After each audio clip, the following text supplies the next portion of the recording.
ಈ ವಾಸ್ತು ಅಂದ್ರೆ ಏನು? ಎಲ್ಲೆಲ್ಲ ಒಂದು ದೇವಾಲಯವನ್ನು ಕಟ್ಟಲಿಕ್ಕೆ ಯೋಗ್ಯವಾಗಿದೆಯೋ ಸ್ಥಳ ಆ ಸ್ಥಳ ಮತ್ತು ಎಲ್ಲಿ ಗೃಹ ನಿರ್ಮಾಣ ಮಾಡಿ ವಾಸ ಮಾಡಲಿಕ್ಕೆ ಯೋಗ್ಯವಾಗಿದೆಯೋ ಅಂತ ಎಲ್ಲ ಸ್ಥಳವನ್ನು ನಾವು ವಾಸ್ತು ಅಂತ ಕರಿತೀವಿ. ಈ ವಾಸ್ತು ಪುರುಷ ಯಾರು ಗುರುಗಳೇ? ತ್ರಿಮೂರ್ತಿಗಳು ಬಂದು ಅವನಿಗೆ ವರವನ್ನು ಕೊಡ್ತಾರೆ, ಇನ್ನು ಮುಂದೆ ನೀನು ರಾಕ್ಷಸತ್ವವೆಲ್ಲವೂ ಕೂಡ ನಿವಾರಣೆ ಆಗಲಿ, ಯಾಕಂದ್ರೆ ನಿನ್ನ ದೇಹದ ಮೇಲೇನೆ 32 ದೇವತೆಗಳ ಅಂಶ ನೆಲೆ ನಿಂತಿದೆ ಅಂದಮೇಲೆ ನೀನು ಕೂಡ ದೇವತೆಯ ಸ್ವರೂಪ. ವಾಸ್ತು ಪುರುಷ ಅನ್ನುವಂಥ ಹೆಸರಿನಿಂದ ಪ್ರಖ್ಯಾತಿಯನ್ನು ಒಂದು ಯಾರೆಲ್ಲ ನಿನ್ನ ಪೂಜೆಯನ್ನ ಮಾಡ್ತಾರೋ ಅವರಿಗೆ ಸಕಲ ಸನ್ಮಂಗಳವನ್ನ ದಯಪಾಲಿಸು ಅಂತೇಳಿ ವರವನ್ನ ಕೊಡ್ತಾರೆ. ಅಂದ್ರೆ ಗುರುಗಳೇ ಈಗ ಆಲ್ರೆಡಿ ಕಟ್ಬಿಟ್ಟಿರ್ತಾರೆ, ಇವರಿಗೆ ಪರಿಹಾರನೇ ಇಲ್ವಾ? ಪರಿಹಾರ ಇದೆ, ಅವೆಲ್ಲವೂ ಕೂಡ ತಾತ್ಕಾಲಿಕವಾದ. ಪರ್ಮನೆಂಟ್ ಪರಿಹಾರ ಅಂತ ಇಲ್ಲ. ಈ ಸೈಟ್ಗಳು ನೋಡಕ್ ಹೋಗ್ತೀವಿ, ಸೈಟ್ಗಳು ನೋಡಿದಾಗ ಸೈಟ್ ವಾಸ್ತು ನೋಡಿ ತಗೊಂಡಿರ್ತೀವಿ. ಸೈಟ್ ವಾಸ್ತು ನೋಡಿ ತಗೊಂಡ್ಮೇಲೆ ಮನೆನೂ ವಾಸ್ತು ಪ್ರಕಾರನೇ ಕಟ್ಟಬೇಕಾ? 100%. ಹಿಂಗೆ ಮ್ಯಾಚ್ ಮಾಡೋಕ್ಕಾಗತ್ತೆ ಸೈಟ್ ವಾಸ್ತುಗೂ ಮನೆ ವಾಸ್ತುಗೂ? ನೋಡಿ, ಇಲ್ಲಿ 3 ವಿಷಯವನ್ನು ನಾವು ತಿಳ್ಕೊಬೇಕು. ಒಂದು ಪ್ರಕೃತಿ ವಾಸ್ತು. ನಮ್ಮಲ್ಲಿ ವಾಸ್ತು ಅಂತ ಬಂದಾಗ 4 ವಿಧಗಳಲ್ಲಿ ವಾಸ್ತುವನ್ನು ಹೇಳಿದ್ದಾರೆ. ಭೂವಾಸ್ತು, ಗೃಹವಾಸ್ತು, 4 ವಿಷಯಗಳನ್ನು ಹೇಳಿದ್ದಾರೆ.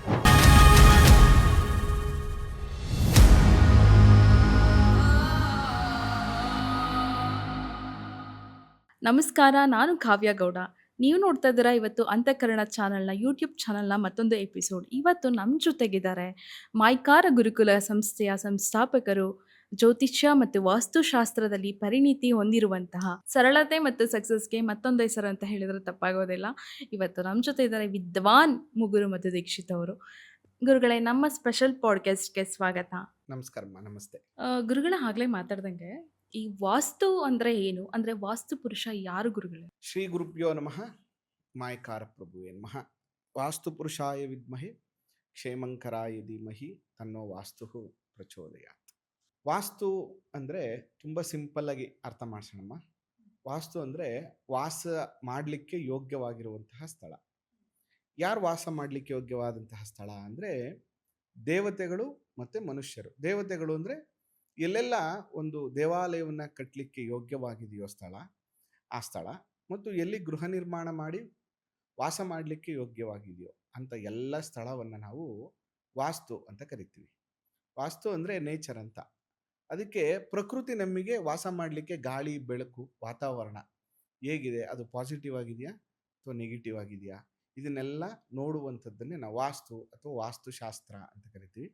ವಸ್ ಅನ್ನುವಂತಹ ಧಾತುವಿಂದ ಉತ್ಪತ್ತಿಯಾದಂತಹ ಒಂದು ಪದವನ್ನು ನಾವು ವಾಸ್ತು ಅಂತ ಕರಿತೀವಿ. ಅದರಿಂದ ನಾವು ಇಲ್ಲಿ ಪ್ರಕೃತಿಗೆ ಹೆಚ್ಚು ಇಂಪಾರ್ಟೆನ್ಸನ್ನು ಕೊಡ್ತೀವಿ. ಭೂಮಿ ಎಕ್ಸಾಂಪಲ್ ನಿಮಗೆ ತುಂಬ ಸರಳವಾಗಿ ಅರ್ಥ ಮಾಡಿಸ್ಬೇಕು ಅಂದರೆ, ಈಗ ಒಂದು ಬಿತ್ತನೆ ಮಾಡಬೇಕು, ಒಂದು ಜಾಗದಲ್ಲಿ ಬಿತ್ತನೆ ಮಾಡಬೇಕು. ಆ ಜಾಗ ಚೆನ್ನಾಗಿದ್ದರೆ ನೀವು ಯಾವುದೇ ಬೀಜ ಹಾಕಿದ್ರೂ ಫಸಲ್ ಚೆನ್ನಾಗಿ ಬರುತ್ತೆ, ಕರೆಕ್ಟ್ ಅಲ್ವಾ? ಹೌದು. ಆ ಜಾಗ ಚೆನ್ನಾಗಿಲ್ಲ ಅಂದರೆ ಬೆಳೆನೇ ಬರೋದಿಲ್ಲ, ಕರೆಕ್ಟ್ ಅಲ್ವಾ? ಅದೇ ರೀತಿ ಒಂದು ತಾಯಿಯ ಗರ್ಭ ಚೆನ್ನಾಗಿದ್ರೆ, ಏನು ದೋಷಗಳಿಲ್ಲ ಅಂದರೆ ಒಂದೊಳ್ಳೆ ಸಂತಾನ ಆಗುತ್ತೆ. ಅದು ದೋಷ ಇದ್ದರೆ ಹೇಗೆ ಸಂತಾನ ಆಗೋದಿಲ್ವೋ ಹಾಗೆ ಒಂದು ಸ್ಥಳ ಅನ್ನುವಂಥದ್ದು it is very very important. ನಾನು ಯಾವಾಗಲೂ ಹೇಳ್ತೀನಿ, ಗ್ರಹ ಬಲ ಇಲ್ಲ ಅಂದ್ರೂ ಪರವಾಗಿಲ್ಲ, ನಾನು ವಾಸ ಮಾಡುವಂಥ ಗೃಹದ ಬಲ ಇರಬೇಕು ಅಂತ. ಆ ಮನೆಗೆ ಹೋದ ತಕ್ಷಣ ಒಂದು ನೆಮ್ಮದಿ, ಒಂದು ಪೀಸ್ಫುಲ್ನೆಸ್ಸು. ಆ ಮನೆಗೆ ಹೋದ್ಮೇಲೆ ಅಭಿವೃದ್ಧಿಯನ್ನು ನಾವು ಕಾಣಬೇಕು. ಆ ರೀತಿ ಅಭಿವೃದ್ಧಿ ಕಾಣಬೇಕು ಅಂದರೆ ವಾತಾವರಣ, ಗಾಳಿ, ಬೆಳಕು ಇದೆಲ್ಲವೂ ಚೆನ್ನಾಗಿರಬೇಕು, ಅಂದರೆ ವಾಸ ಮಾಡಲಿಕ್ಕೆ ಯೋಗ್ಯವಾಗಿರಬೇಕು. ಇದನ್ನು ನಾವು ವಾಸ್ತು ಅಂತ ಕರಿತೀವಿ. ಈ ವಾಸ್ತು ಪುರುಷ ಯಾರು ಗುರುಗಳೇ? ವಾಸ್ತು ಪುರುಷಂದು ಹೇಗ್ ಬಂದ್ರು ಅವರು? ವಾಸ್ತು ಪುರುಷಂದು ಬಹಳ ಇಂಟ್ರೆಸ್ಟಿಂಗ್ ವಿಷಯ. ವಾಸ್ತು ಪುರುಷ 2 ಬೇರೆ ಬೇರೆ ಕಥೆಗಳು ನಮಗೆ ಸಿಗುತ್ತೆ. ರುದ್ರನ ಬೆವರಿನ ಹನಿಯಿಂದ ಒಬ್ಬ ರಾಕ್ಷಸ ಹುಟ್ಟದ ಅನ್ನುವಂತಹ ಒಂದು ಉಲ್ಲೇಖಗಳು ಕೂಡ ನಮಗೆ ಸಿಗುತ್ತೆ. ಸೇಮ್ ಟೈಮಲ್ಲಿ ಶುಕ್ರಾಚಾರ್ಯರ ಅಂಶದಿಂದ ಅವನು ಹುಟ್ಟದ ಅನ್ನುವಂಥದ್ದು ಕೂಡ ನಮಗೆ ಪುರಾಣಗಳಲ್ಲಿ ನಮಗೆ ಸಿಗುತ್ತೆ. ಅವನಿಗೆ ದೇಹ ಹೇಗಿರುತ್ತೆ ಅಂದರೆ ಮನುಷ್ಯನ ದೇಹ, ತಲೆ ಮಾತ್ರ ಮೇಕೆ ಥರ ಇರುತ್ತೆ. ಅದಕ್ಕೆ ಅವನಿಗೆ ಚಾಗಾಸುರ ಅಂತ ಅವನಿಗೆ ಹೆಸರು. ಅವನು ದೈತ್ಯಾಕಾರ, ಸಿಕ್ಕಾಬಟ್ಟೆ ದೊಡ್ಡ ಶರೀರ.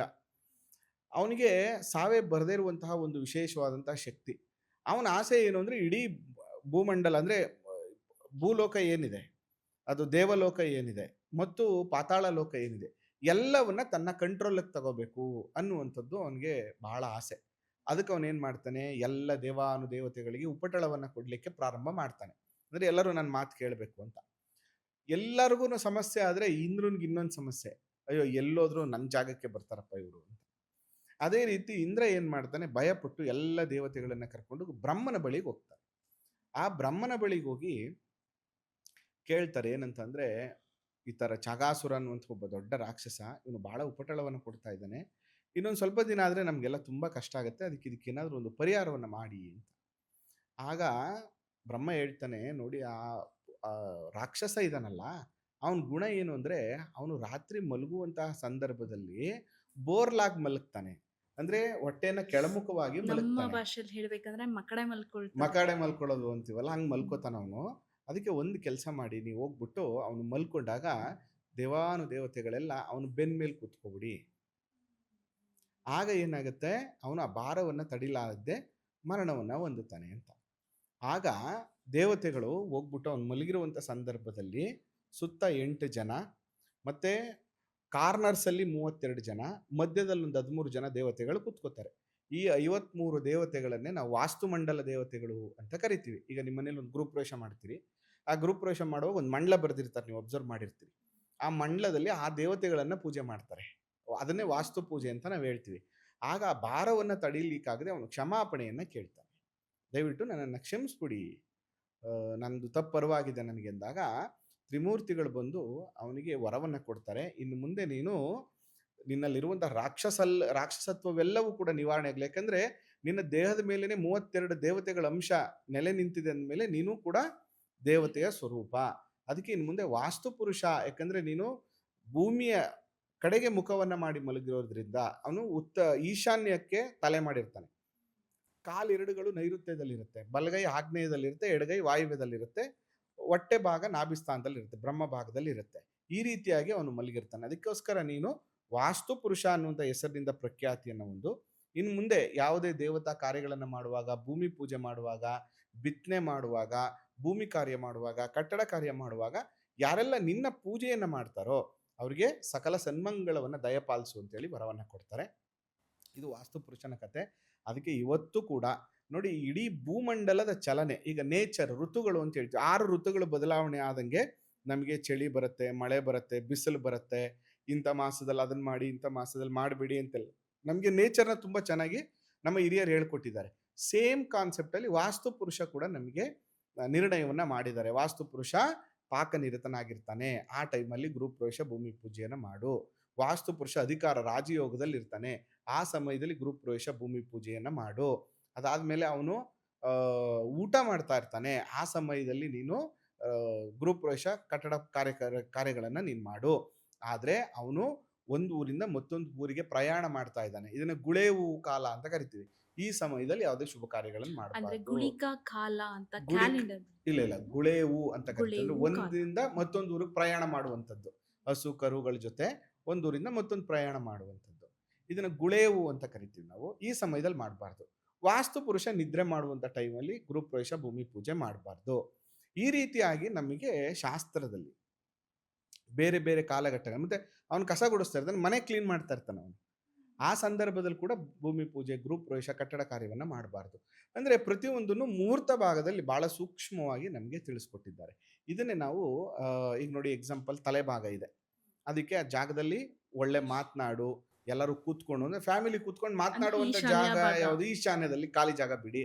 ಮತ್ತೆ ಅದು ತಲೆಭಾಗ ಇರೋದ್ರಿಂದ ಅಲ್ಲಿ ದೇವತಾ ಕಾರ್ಯವನ್ನ ಮಾಡಿ. 2 ಕಾಲುಗಳು, ಇಡೀ ದೇಹದ ತೂಕ ಬೀಳುವಂತ ಜಾಗ ಯಾವುದು ಅಂದ್ರೆ ನೈಋತ್ಯ ಮೂಲೆ, ಯಾಕಂದ್ರೆ ಕಾಲಿರೋದು ಆ ಜಾಗದಲ್ಲಿ, ಅಂದ್ರೆ ಇಡೀ ವೆಯ್ಟ್ ಬೀಳುತ್ತೆ ಬಾಡಿದು, ಅದರಿಂದ ಅಲ್ಲಿ ತೂಕವಾದ ವಸ್ತುಗಳನ್ನ ಇಟ್ಕೊಳ್ಳಿ. ಈ ರೀತಿ ಅಡಿಗೆ ಮನೆ ಆಗ್ನೇಯದಲ್ಲಿ ಇಟ್ಕೊಳ್ಳಿ. ಈ ತರ ಪ್ರತಿಯೊಂದಕ್ಕೂ ಕೂಡ ಅದರದ್ದೇ ಆದ ಒಂದು ವೈಜ್ಞಾನಿಕ ಚಿಂತನೆಯಿಂದ ವಾಸ್ತುಶಾಸ್ತ್ರವನ್ನ ಮಾಡಿದ್ದಾರೆ. ಇದು ವಾಸ್ತು ಪುರುಷನ ಹಿನ್ನೆಲೆ. ಅದಕ್ಕೆ ಯಾರೆಲ್ಲ ವಾಸ್ತು ಪಾಲನೆಯನ್ನ ಮಾಡ್ತಾರೋ, ವಾಸ್ತು ಪ್ರಕಾರ ಭೂಮಿ ಖರೀದಿಯನ್ನ ಮಾಡ್ತಾರೋ, ಯಾರು ವಾಸ್ತು ಪ್ರಕಾರ ಮನೆಯನ್ನು ಕಟ್ತಾರೋ 100% ಅವ್ರಿಗೆ ಒಳ್ಳೇದಾಗತ್ತಮ್ಮ. ಅದಕ್ಕೆ ನೀವು ಕೆಲವ್ರು ನೋಡಿ, ಸರ್ ಒಂದು ಚಿಕ್ಕ ಮನೆ 20-30 ಇದ್ವಿ, ಆ ಮನೆ ಹೋದ್ಮೇಲೆ ತುಂಬಾ ಚೆನ್ನಾಗಾದ್ವಿ ಸರ್, ತುಂಬಾ ಶ್ರೀಮಂತಿಕೆ ಬಂತು, ಬಟ್ ಒಂದ್ 2 ಕೋಟಿ ಖರ್ಚು ಮಾಡ್ಬಿಟ್ಟು ಮನೆ ಕಟ್ಟಿದೀವಿ, ಮನೆಗೆ ಬಂದ್ಮೇಲೆ ನೆಮ್ಮದಿನೇ ಇಲ್ಲ, ಸಾಲ ಜಾಸ್ತಿ ಆಗಿದೆ, ಆರೋಗ್ಯ ಸಮಸ್ಯೆ ಆಗಿದೆ ಅಂತಾರೆ. ಯಾಕಂದ್ರೆ ಇಲ್ಲಿ ನೀವು ಎಷ್ಟು ಕೋಟಿ ಖರ್ಚು ಮಾಡಿ ಮನೆ ಕಟ್ಟಿದ್ದೀರಾ ಅನ್ನೋದು ಇಂಪಾರ್ಟೆಂಟ್ ಅಲ್ಲ, ಆ ಸ್ಥಳ ಹೇಗಿದೆ, ಆ ಜಾಗ ಹೇಗಿದೆ, ಆ ಮನೆ ಪಾಸಿಟಿವ್ ಆಗಿದೆಯಾ, ಇದಷ್ಟೇ ಇಂಪಾರ್ಟೆಂಟ್ ಆಗುತ್ತೆ. ಅದಕ್ಕೆ ನಾನು ಎಲ್ಲರಿಗೂ ಹೇಳುವಂಥದ್ದು ಏನಂದ್ರೆ, ವಾಸ್ತುವನ್ನ ಸರಿಯಾದ ಕ್ರಮದಲ್ಲಿ ಫಾಲೋ ಮಾಡಿ. ನಮ್ಮ ಇಡೀ ಶಾಸ್ತ್ರಕಾರರು ಏನು ಹೇಳ್ಕೊಟ್ಟಿದ್ದಾರೆ ಅಂದ್ರೆ, ಪರಿಹಾರ ಭಾಗ ಪಾರ್ಟ್ 2. ಇವತ್ತೇನಾಗ್ತದೆ ಅಂದರೆ, ಗುರುಗಳೇ ನಾವು ಮನೆ ಕಟ್ಬಿಟ್ಟಿದ್ವಿ, ಪರಿಹಾರ ಹೇಳಿ. ಅಥವಾ ನಮ್ಗೆ ಅವಶ್ಯಕತೆಗಳು ಜಾಸ್ತಿ ಆಗಿದೆ, ಒಂದು 5-6 ಬಾತ್ರೂಮು ಟಾಯ್ಲೆಟ್ಸ್ ಬೇಕು, ಇದಕ್ಕೆ ಪರಿಹಾರ ಹೇಳಿ. ಹಿಂಗೆ ಮಾಡಿಬಿಟ್ಟಿದ್ವಿ ಪರಿಹಾರ. ಇಲ್ಲಿ ಪರಿಹಾರ ಅಲ್ಲ, ವೈದಿಕ ವಾಸ್ತು ಏನು ಚೆನ್ನಾಗಿ ಹೇಳುತ್ತೆ ಅಂದರೆ ಕನ್ಸ್ಟ್ರಕ್ಷನನ್ನು ಹೇಳ್ತಾ ಹೋಗ್ತದೆ. ಒಂದು ಕೀಲಿಕೈಯಿಂದ ಹಿಡಿದು, ಒಂದು ಡೋರ್ ಅಳತೆಯಿಂದ ಹಿಡಿದು, ಕೆಳಗಡೆ ಎತ್ತರ ಮೇಲ್ಗಡೆ ಎತ್ತರದಿಂದ ಹಿಡಿದು ಒಂದು ಇಡೀ ಕನ್ಸ್ಟ್ರಕ್ಷನನ್ನು ನನ್ನ ಮನೆಯನ್ನು ಹೇಗೆ ಮಾಡಬೇಕು, ಗಾಳಿ ಬೆಳಕೆಲ್ಲ ತಗೊಂಡು ನೇಚರನ್ನು ಉಪಯೋಗಿಸ್ಕೊಂಡು ಹೇಗೆ ಮನೆ ಕಟ್ಟಬೇಕು ಅನ್ನುವಂಥದ್ದನ್ನೇ ವಾಸ್ತುವಲ್ಲಿ ಹೇಳುವಂಥದ್ದು. ಅಂದ್ರೆ ಗುರುಗಳೇ ಈಗ ಆಲ್ರೆಡಿ ಕಟ್ಬಿಟ್ಟಿರ್ತಾರೆ, ಇವರಿಗೆ ಪರಿಹಾರನೇ ಇಲ್ವಾ? ಪರಿಹಾರ ಇದೆ, ಅವೆಲ್ಲವೂ ಕೂಡ ತಾತ್ಕಾಲಿಕವಾದಂಥದ್ದು. ಪರ್ಮನೆಂಟ್ ಪರಿಹಾರ ಅಂತ ಪರ್ಮನೆಂಟ್ ಯಾವ್ದು ಪರಿಹಾರ ಅಂತ ಇರೋದಿಲ್ಲ. ಇಲ್ಲ.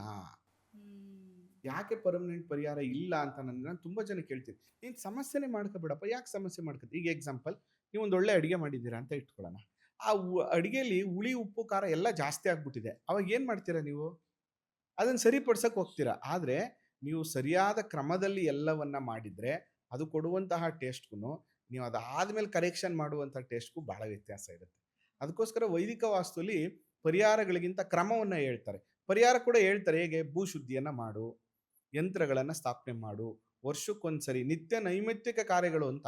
ದಿನ ಬೆಳಗ್ಗೆ ಎದ್ದು ದೇವರ ಮನೆಯಲ್ಲಿ ದೀಪ ಹಚ್ಚುವಂಥದ್ದು ಕೂಡ ಒಂದು ವಾಸ್ತು ಪರಿಹಾರವೇ. ನೀನು ದಿನ ಬೆಳಗ್ಗೆ ಎದ್ದು ಕೊನೆ ಪಕ್ಷ ಸೋಮವಾರ ಮತ್ತು ಶುಕ್ರವಾರ 2 ದಿನ ಕೂಡ ನೀವು ಮನೆಯಲ್ಲಿ ಗುಡಿಸಿ ಒರೆಸಿ ದೇವ್ರ ಮನೆಯನ್ನು ಕ್ಲೀನ್ ಮಾಡಿ ಪಾತ್ರೆ ತೊಳೆದು ದೇವ್ರ ದೀಪ ಹಚ್ತಾ ಇಲ್ಲ ಅಂದರೆ ನೀವು 365 ದಿನ ಬೇರೆ ಬೇರೆ ದೇವಸ್ಥಾನಗಳಿಗೂ ಹೋಮ ಮಾಡಿದ್ರು ನಿಮಗೆ ಅದರ ಪ್ರತಿಫಲ ಸಿಗೋದಿಲ್ಲ. ಮನೆ ಜಾಗ ಯಾವಾಗಲೂ ಕೂಡ ಪಾಸಿಟಿವ್ ಆಗಿರಬೇಕು. ಮನೇನ ಎಷ್ಟು ಚೆನ್ನಾಗಿ ಇಟ್ಕೋತೀರೋ ನೀವು ಅಷ್ಟು ಅಭಿವೃದ್ಧಿಯನ್ನು ಕಾಣ್ತೀರಿ. ಅದರಲ್ಲೂ ಕೂಡ ಪೂರ್ವ ಉತ್ತರದಿಂದ ಗಾಳಿ ಬೆಳಕು ಚೆನ್ನಾಗಿ ಬರಬೇಕು. ದಕ್ಷಿಣ ಮತ್ತು ಪಶ್ಚಿಮದಿಂದ ಸ್ವಲ್ಪ ಕಡಿಮೆ ಕಿಟಕಿಗಳನ್ನು ಇಟ್ಕೋಬೇಕು. ಅದಕ್ಕೆ ನಾನು ಯಾವಾಗಲೂ ಹೇಳ್ತಿರ್ತೀನಿ, ನಿಂಗೆ ತುಂಬ ಫೈನಾನ್ಷಿಯಲಿ ಪ್ರಾಬ್ಲಮ್ ಆಗ್ತಾ ಇದೆಯಾ, ತುಂಬ ಕಷ್ಟದಲ್ಲಿದೆಯಾ, ಫಸ್ಟ್ ಫ್ಲೋರ್ ಮನೆಗೆ ಹೋಗು, 2 ವರ್ಷ ಪೂರ್ವ ಉತ್ತರದ ದೊಡ್ಡ ಕಿಟಕಿ ಇರುವಂಥ ಮನೆಗೆ ಹೋಗು, ನಿನ್ನ ಮ್ಯಾಕ್ಸಿಮಮ್ ಪ್ರಾಬ್ಲಮ್ ಸಾಲ್ವ್ ಆಗುತ್ತೆ ಅಂತ. ಏನು ಪರಿಹಾರ ಮಾಡಿಬಿಡಿ. ಇದೊಂದು ಸಿಂಪಲ್ ಟ್ರಿಕ್ನ ನೀವು ಫಾಲೋ ಮಾಡಿ. 100% ವರ್ಕ್ ಆಗಲಿಲ್ಲ ಅಂದರೆ ಕೇಳಿ. ಈ ಸೈಟ್ಗಳು ನೋಡಕ್ ಹೋಗ್ತೀವಿ, ಸೈಟ್ಗಳು ನೋಡಿದಾಗ ಸೈಟ್ ವಾಸ್ತು ನೋಡಿ ತಗೊಂಡಿರ್ತೀವಿ. ಸೈಟ್ ವಾಸ್ತು ನೋಡಿ ತಗೊಂಡ್ಮೇಲೆ ಮನೆನೂ ವಾಸ್ತು ಪ್ರಕಾರನೇ ಕಟ್ಟಬೇಕಾ? 100%. ಹೆಂಗೆ ಮ್ಯಾಚ್ ಮಾಡೋಕ್ಕಾಗತ್ತೆ ಸೈಟ್ ವಾಸ್ತುಗೂ ಮನೆ ವಾಸ್ತುಗೂ? ನೋಡಿ, ಇಲ್ಲಿ 3 ವಿಷಯವನ್ನು ನಾವು ತಿಳ್ಕೋಬೇಕು. ಒಂದು ಪ್ರಕೃತಿ ವಾಸ್ತು. ನಮ್ಮಲ್ಲಿ ವಾಸ್ತು ಅಂತ ಬಂದಾಗ 4 ವಿಧಗಳಲ್ಲಿ ವಾಸ್ತುವನ್ನು ಹೇಳಿದ್ದಾರೆ. ಭೂವಾಸ್ತು, ಗೃಹವಾಸ್ತು, ಯಾನ ವಾಸ್ತು, ಶಯನ ವಾಸ್ತು ಅಂತ 4 ವಿಷಯಗಳನ್ನು ಹೇಳಿದ್ದಾರೆ. ಈಗ ಭೂಮಿ ವಾಸ್ತು ಅಂದ್ರೇನು? ಇದೇ ಇಂಪಾರ್ಟೆಂಟ್. ಇದನ್ನೇ ನಾವು ನೇಚರ್ ವಾಸ್ತು ಅಥವಾ ಪ್ರಕೃತಿ ವಾಸ್ತು ಅಂತ ಹೇಳ್ತೀವಿ. ಪ್ರಕೃತಿ ವಾಸ್ತು ಅಂದ್ರೇನು ಅಂದರೆ ಭೂಮಿಯ ಲಕ್ಷಣ. ಭೂಮಿ ಹೇಗಿದೆ, ಭೂಮಿ ಕೆಳಗಡೆ ಏನಾದ್ರು ಶಲ್ಯ ದೋಷಗಳಿದೆಯಾ. ಈಗ ಎಕ್ಸಾಂಪಲ್, ಒಂದು ಜಮೀನಲ್ಲಿ ನಾವು ಮನೆ ಕಟ್ತೀವಿ. ಆಗಿನ ಕಾಲದಲ್ಲಿ ಏನು ಮಾಡ್ತಾ ಇದ್ರು ಅಂದರೆ, ಹಸು ಮರಣ ಹೊಂದಿದ್ರೆ ಅಥವಾ ಯಾವ್ದಾದ್ರು ಪ್ರಾಣಿಗಳ ಮರಣ ಹೊಂದಿದ್ರೆ ಅದನ್ನು ತೆಗೆದುಕೊಂಡೋಗಿ ಹೊಲದಲ್ಲಿ ಹೋಗ್ತಾ ಇದ್ರು. ಅಥವಾ ಯಾರು ಮನೆಯಲ್ಲಿ ಹಿರಿಯರು ಮರಣ ಹೊಂದಿದ್ರೆ ಅದನ್ನು ತಗೊಂಡೋಗಿ ಹಾಕ್ತಾ ಇದ್ರು. ಅಥವಾ ಆಗಿನ ಕಾಲದಲ್ಲಿ ಏನು ಮಾಡ್ತಾ ಇದ್ರು, ಹಳೆ ವಿಗ್ರಹಗಳು ಅಂತ ಹೇಳ್ತೀವಿ ನಾವು, ಅದೇನಾದ್ರು ಮುಕ್ಕಾಗಿದ್ರೆ ತಗ್ಗಾಗಿದ್ರೆ ಅದನ್ನು ಬಳಸಬಾರ್ದು ಅಂತ ನೀರ್ಗೆ ಹಾಕ್ತಾ ಇದ್ರು ಅಥವಾ ಭೂಮಿಯಲ್ಲಿ ಹೂತಿಡ್ತಾ ಇದ್ರು. ಈ ಥರ ಶಲ್ಯಗಳು ಆಲ್ರೆಡಿ ಭೂಮಿ ಕೆಳಗಡೆ ಇದೆ ಅಂತ ಇಟ್ಕೊಳ್ಳೋಣ.